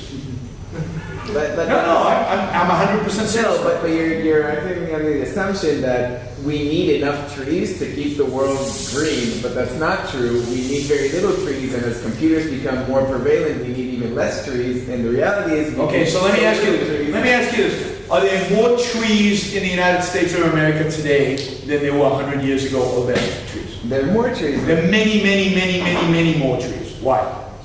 Protect them. No. Why do you think there are more trees in America today than there were back then? Two reasons. One, we need more paper. So we chop down more trees, so we plant more trees. Two, we use, because of computers, because of technology, because of productivity, because of innovation, we don't need as much agricultural land in order to produce much more food. So a lot of agricultural land has been abandoned. And guess what flows into agricultural land when you abandon it? Trees. So the fact that we have more computers actually frees up more land for trees. Not because the government is protecting the government, doesn't protect anything, right? It's clear cutting happens on government land. It's government land where trees get chopped down and don't get replanted. If I'm a private landowner, I have no incentive not to replant. But if it's public property, who cares? So the richer you get, the more technologically advanced you get, the more efficient you are with agriculture, the fewer trees get chopped down for no reason. And the more trees get replanted because there's demand for wood products. And there's huge demand for wood products because all houses, if you've been to America, all the houses in America are built from wood, right? In Israel, nothing's built from wood. Here they're all built from concrete. But there they're all built from wood. So there's massive demand for wood. And yet there are more trees now than ever were, in spite of the fact that we keep using huge quantities of wood. What would they be? More chickens or less chickens if we stop eating chicken? Less. If we stop building houses from wood, there'll be fewer trees, not more trees. The more trees we chop down, the more trees there will be. That's basic economics. It's a renewable resource, and therefore the more you use it, the more there is of it. So the problem in Amazon is all private property. It's a lack of private property. אמרת שיש תחומים שכן צריך להתערב בהם והתערבות על הכסף. אז באיזה תחומי חיים אתה כן חושב שנכון שיגבילו אותך או יקחו לך נתח מסוים, ואיך אתה חושב שצריך להתחלק בין האנשים? אז אני לא חושב שיקחו לך, אני לא חושב שאף אחד יכול לקחת ממך שום דבר. So I don't think you can be coerced into paying for any kind of service. Everything should be voluntary. So are you asking me how a government would be funded? אתה אומר שצריך, הממשלה צריכה לעשות צבא, משטרה ומשפט, זה עולה כסף. Okay, so the challenge is, האתגר הוא, איך לגייס כספים לממשלה בלי coercion, בלי without force. אז זה אתגר באמת, צריך לחשוב על זה פה. לדעתי אפשר לעשות את זה, זה לא כל כך קשה. אבל בסדר, יש לנו בערך 50 שנה שנגיע למצב שנצטרך להתעמת עם הבעיה הזאת, כי בינתיים we'll shrink government so much. So first you have to realize that צבא, משטרה, בתי משפט, I don't know how much of GDP in Israel you spend on the military. But in the United States you could shrink all of that to like, I don't know, 3% of GDP. So you can shrink the American budget by 90% and not affect the military, maybe 80%, right? The amount of taxes you would have to get is very little. So I can, instead of paying 50% in the US, I would have to pay 5%. So first, let's get to 5%. And then, I agree with you, it shouldn't be coerced. So how do you get 5% out of me without coercing? Well, one is you can ask. So I believe in voluntary taxation. That is, that if people were told, we're not going to force you to pay to the government, but your defense depends on it, and you won't have police if you don't pay, and the court system is going to fall apart if nobody pays for it. People would happily write checks, particularly if it's only 5% of the income. You could also charge for certain services that the government provides. For example, if the two of us have a contract, let's say we're two big companies, we have a contract worth billions of dollars, and we want to make sure that the government courts will protect the contract if we get into a dispute, then we could pay a fee as a percentage of the size of the contract to the court system to keep it running. So there are all kinds of ways like that that you would have to think up to create that environment. But once we get to those small numbers, I don't think it becomes a big challenge to figure it out. And again, I think people are pretty benevolent and pretty rational, so that they would be happy to pay for their own policing and defense if that's what was required. And I think it would be. So people would voluntarily pay. Israel is about 6% of the GDP, the defense. Okay, so maybe Israel would have to be at 10% if you include police and stuff. Maybe 8%. It's still tiny as compared to total government expenditures today in Israel, which are probably closer to 40%, or maybe even over 40% in terms of total government expenditures. So imagine shrinking your taxes that much. It would be huge. יש בישראל משהו שאולי הוא קצת מיוחד, העובדה שאנחנו, מה שנקרא safe haven, ליהודים ברחבי העולם. שיהודי, לא משנה באיזה מצב, הוא לא משנה אם הוא דובר את השפה, נכה בן 80. הוא יודע שהוא יכול לבוא לפה, והוא יכול לחיות בשלום. כן, אפילו אם הוא אופיונר. כן. אז, אבל האדם הזה שעוד מלכתחילה, הוא לא מסוגל אפילו לעבוד, אני חושב שיש לנו את החובה לטפל בו. אז אם אתה חושב, תטפל בו, אבל אל תחריף אותי. That's all I'm asking.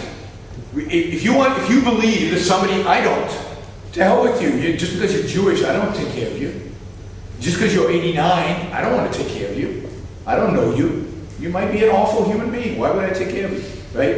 So, if you feel the necessity to take care of people, take care of them voluntarily. But don't force me to take care of people I don't want to take care of. I'll take care of the people I want to take care of. You take care of the people you want to take care of. And while Israel is a special case, and for a variety of reasons, I think because of anti-Semitism, Israel is a special case, because it's a safe haven for Jews. It doesn't mean that we have to provide them with anything other than a safe haven. They come here, there's going to be no anti-Semitism in Israel. That's the only guarantee Israel should provide. Jews from other countries.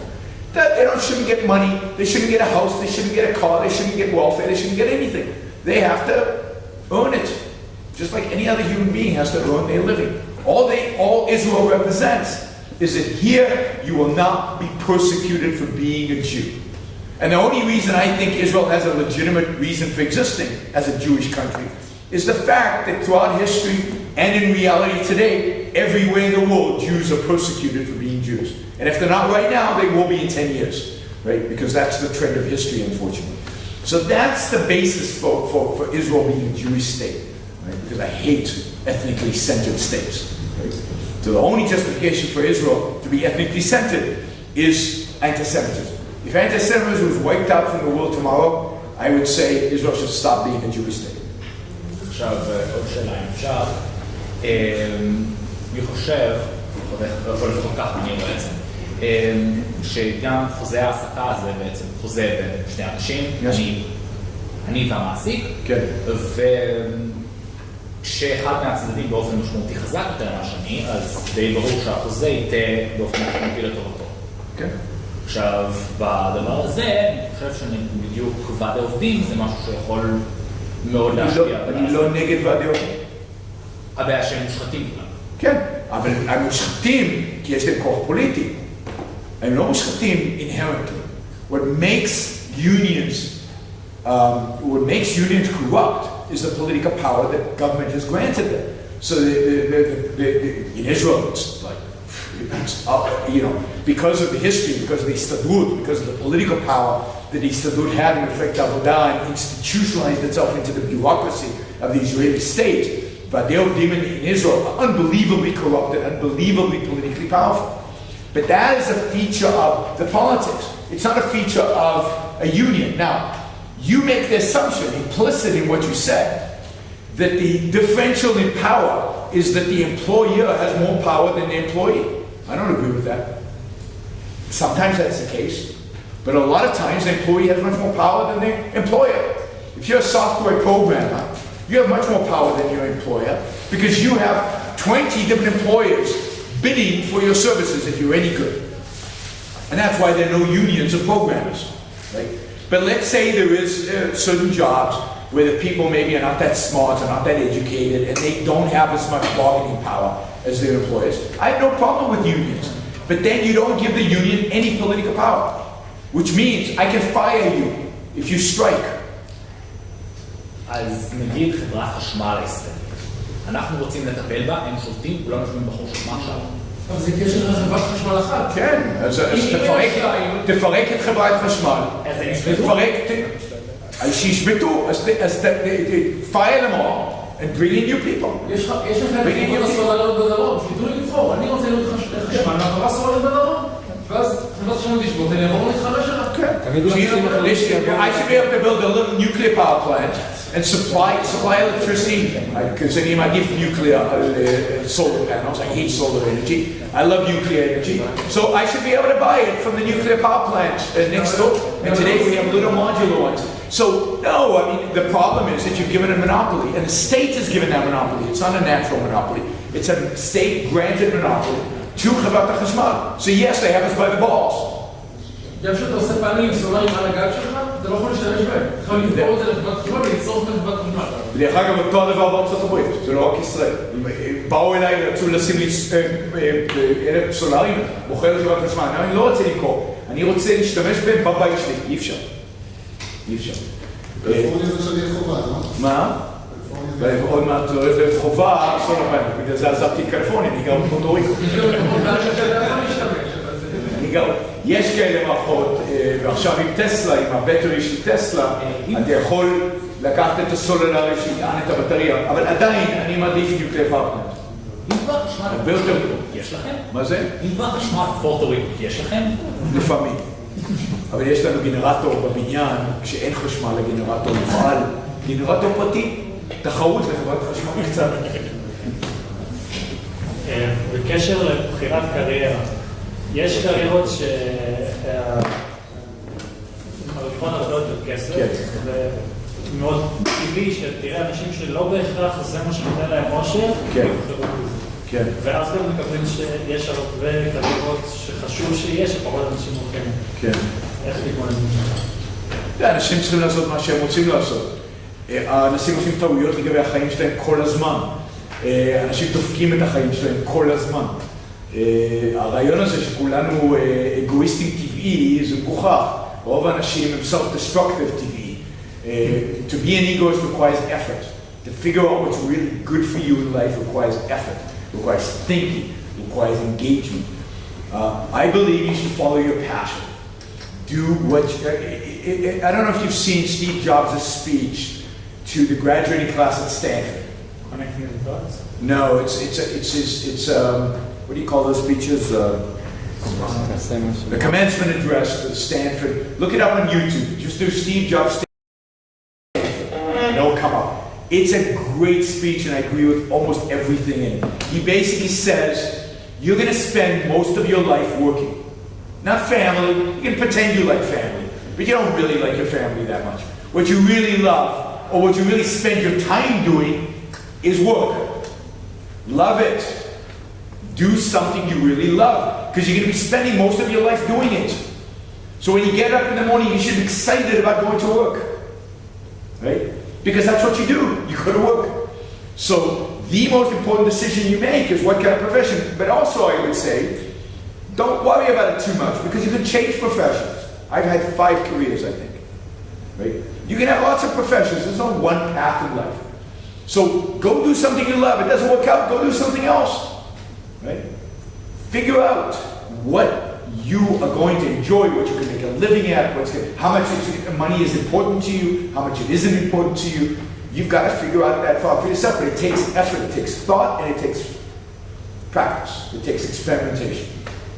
עדיין אנשים בוחרים את הבחירות הלא נכונות. אז הם בוחרים בחירות לא נכונות. לא, זה כן כאילו פוגע בכלכלה. כן, אבל מה, אני אכריח אותם לעשות בחירה נכונה? כי אני חושב שהיא בחירה נכונה? איך אני יכול לדעת מה הבחירה נכונה בשבילך? אני לא מדבר על זה, אני מדבר על לתת אולי תמריצים, דברים כאלה, זה דברים ש... אבל תמריצים, מה התמריצים יעשו? איך אני יודע להמריץ אותך לעשות בחירה נכונה בשבילך?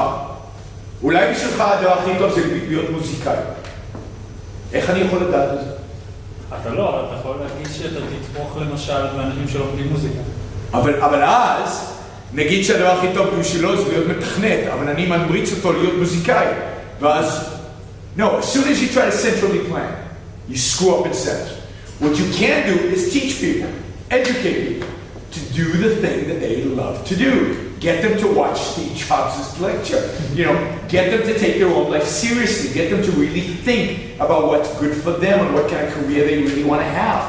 And that should incentivize them. But if you do external incentives, if you try to nudge them, you can't nudge them. You don't know what's inside their heads. And if you provide incentives, you're going to provide disincentives for some people. So you don't know what's good for other people in terms of career choices. They need to make those choices. You can give them guidance, you can help them with a university, you can have them take tests in terms of what their aptitude is. You cannot force people to do what's good for them. They have to choose to do what's good for them. And that's hard.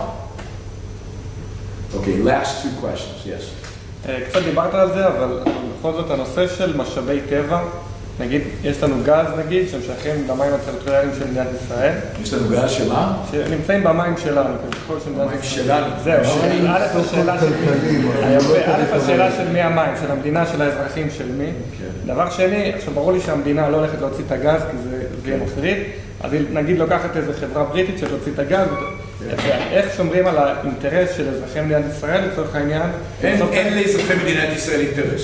האינטרס של אזרחי מדינת ישראל הוא 0. אין דבר כזה אינטרס של אזרחים, יש אינטרס פרטי. מי שהגז בים התיכון שייך לאנשים שקדחו והוציאו את הגז והשקיעו בזה. מדינת ישראל לא צריכה לקבל גרוש מזה. גרוש? מה, בגלל שהמים שם, מה מדינת ישראל עשתה בשביל להצדיק את זה שתקבל גרוש מהעבודה הקשה של אנשים? זה כמו שאמרת שיש שטח ששייך למדינה, אנחנו רוצים שהמדינה תיתן את זה. כן, אז אני לא רוצה שתהיה שטח. לדעתי, אם אתה קודח באמצע הים התיכון, צריך להגדיר את זה בצורה נכונה, אבל רדיוס מסוים מסביב לקדיחה שלך הוא שלך. ובגלל שזה באזור של ישראל, אז מה שפועל עליך זה החוקים של ישראל. זאת אומרת, התפקיד של מדינת ישראל זה להגן על רכוש שלך. אז השייטת הישראלית, חיל הים הישראלי, צריך להגן על זה כשהמצרים יבואו וינסו לקחת אותו. זהו, זה כל התפקיד של מדינת ישראל. אין שום זכות לאנשים, לך, שלא עשית כלום בים התיכון, שלא בנית שום דבר בים התיכון לאחוז מסוים ממה שחברה אמריקאית עשתה כשהיא קדחה שם והוציאה את ה... שנייה, אבל אם אנחנו מדינים על החברה הזאת, מבני המצרים. אוקיי, אז הם משלמים מיסים כמו כל אחד אחר, והם מקבלים הגנה, אבל אין מס מיוחד ל-natural resources. Right? And you don't get a percentage of the business.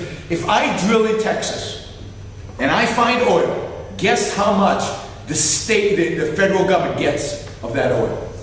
0. Because it's my oil. I found it. It's on my land. It's none of your business. Keep your hands up on my natural resources. לצורך העניין כל אחד יכול לבוא ולקדוח נגיד בשטח שלנו לפי... מה זה השטח שלנו? השטח שלו. אז זה נכון שצריך להגדיר זכויות רכוש על הים. אין לי פתרון כרגע לאיך להגדיר זכויות רכוש על הים. בסדר, צריך להגדיר זכויות רכוש על הים. זה לא נראה לי כזה בעיה, אם נחשוב על זה קצת, נמצא לזה פתרון, כן? But you can do a homesteading act for the seas, right? If you use it, it's yours. It's called homesteading. In the Old West, before there were people in the western United States, they basically had a competition. All the wagons lined up, and it was a race. If you got to the piece of land and you put a fence around it, it was yours. And if nobody shot you in the meantime, right? You can do the same thing in the sea. There's natural gas over there somewhere. Go find it. If you find it, it's yours. So we overthink these things. But the idea that the state of Israel, some mystical thing called the state of Israel, the Jewish people, whatever, however you want to call it, which doesn't exist, have a right to that natural gas is bizarre to me. Any more than the American people have a right to the gas on my plot of land in Texas. They don't. And the best system for extracting, guess where they invented fracking? Not in Saudi Arabia, or they don't need it there, but not in Russia, not in Ukraine, where there's a lot of oil to be fracked, not in lots of places. In the United States, why? Because I had a piece of land, and somebody came up with the idea, wow, I can actually extract even more oil from this piece of land than I thought. And, you know, and it's mine. I get to keep all the profits. So the incentive to innovate and to produce and to create exists in a free market. And so what you want is freedom to be able to do that. So no, I don't think natural resources belong to the state at all. They belong to the individuals who discover it, mine it, and bring it up. And the state should give it zero. אבל זה בעיה, נגיד ים המלח, כנרת, כאילו משאבי טבע שהם כן של הציבור בסוף, חופי הים. אז כל אחד ילך לחוף הים, ייקח כמה חוף שהוא יכול. כן, אז תשלם קצת ללכת לחוף הים. אז אני אפתח חוף ים ציבורי, ואני אחייב אותך 5 שקלים כל פעם שתיכנס, וזה יהיה נקי ומסודר ויפה, ומישהו ינקה את זה, וזה הכל, וכמה זה יעלה לך? זה יעלה לך גרושים. אז מה רע בזה בדיוק? חופי הים זה בהכרח שלנו? מה המשמעות שלנו בכלל, בהקשר הזה? אם אני מטפח את חוף הים, אז למה הוא לא שלי? מה ההבדל בין חוף ים לגבעה? יש גבעה יפה. הרבה אנשים היו רוצים לעלות על הגבעה הזאת, להסתכל בנוף, אבל אני בניתי בית על הגבעה הזאת. אז מה, אתם יכולים, כולם יכולים לבוא לבית שלי ולהסתכל על הנוף? יש לי בפורטו ריקו נוף מדהים. אתם לא מוזמנים. מה הקטע שבגלל שיש לי נוף יפה, כולם צריכים לבוא? יש לי חוף ים יפה, אז כולם, אז זה שלכם? לא, אם החוף הזה הוא שלי. השאלה מי הראשון שמקבל על זה בעלות? זה שראשון בנה את זה. זה שראשון שם גדר מסביב לזה. זה שראשון שיישם משהו על זה.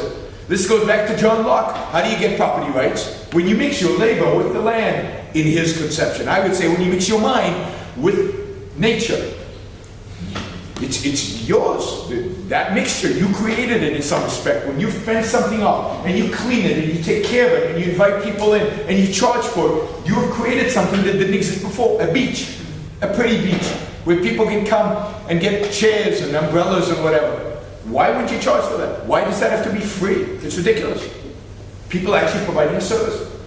אז לפי ההיגיון הזה, אם אני עכשיו הולך לכנרת ואני מתחיל לשאוב מים למלא בקבוקים, אז אני יכול להתחיל למכור ירדן It depends who owns the Kinneret, right?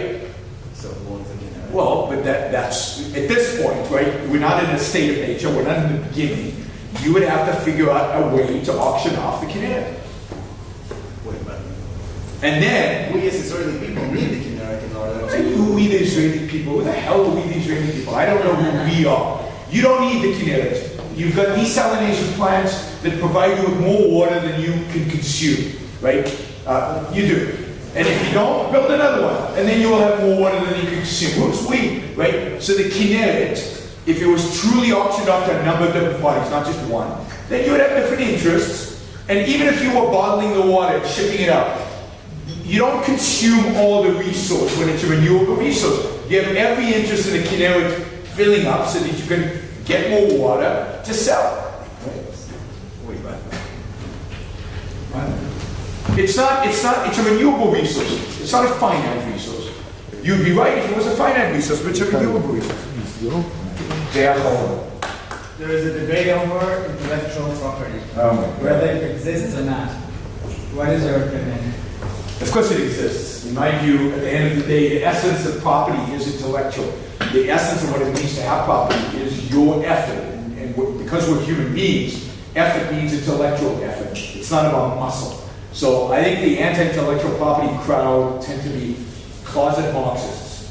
In other words, they believe, and Adam Smith believed this too, he came before Marx, in the labor theory of value, that value is created through muscle.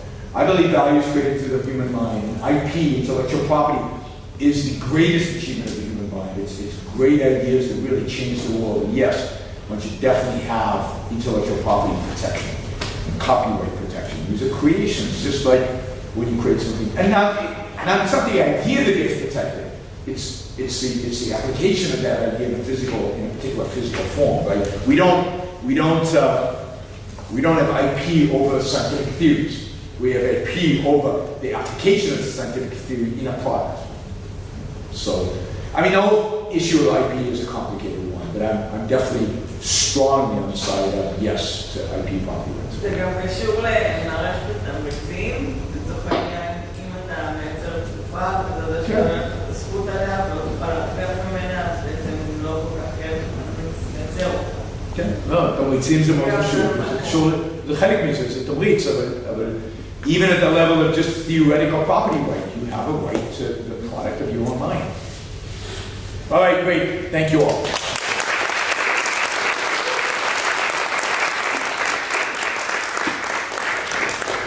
כל מיני...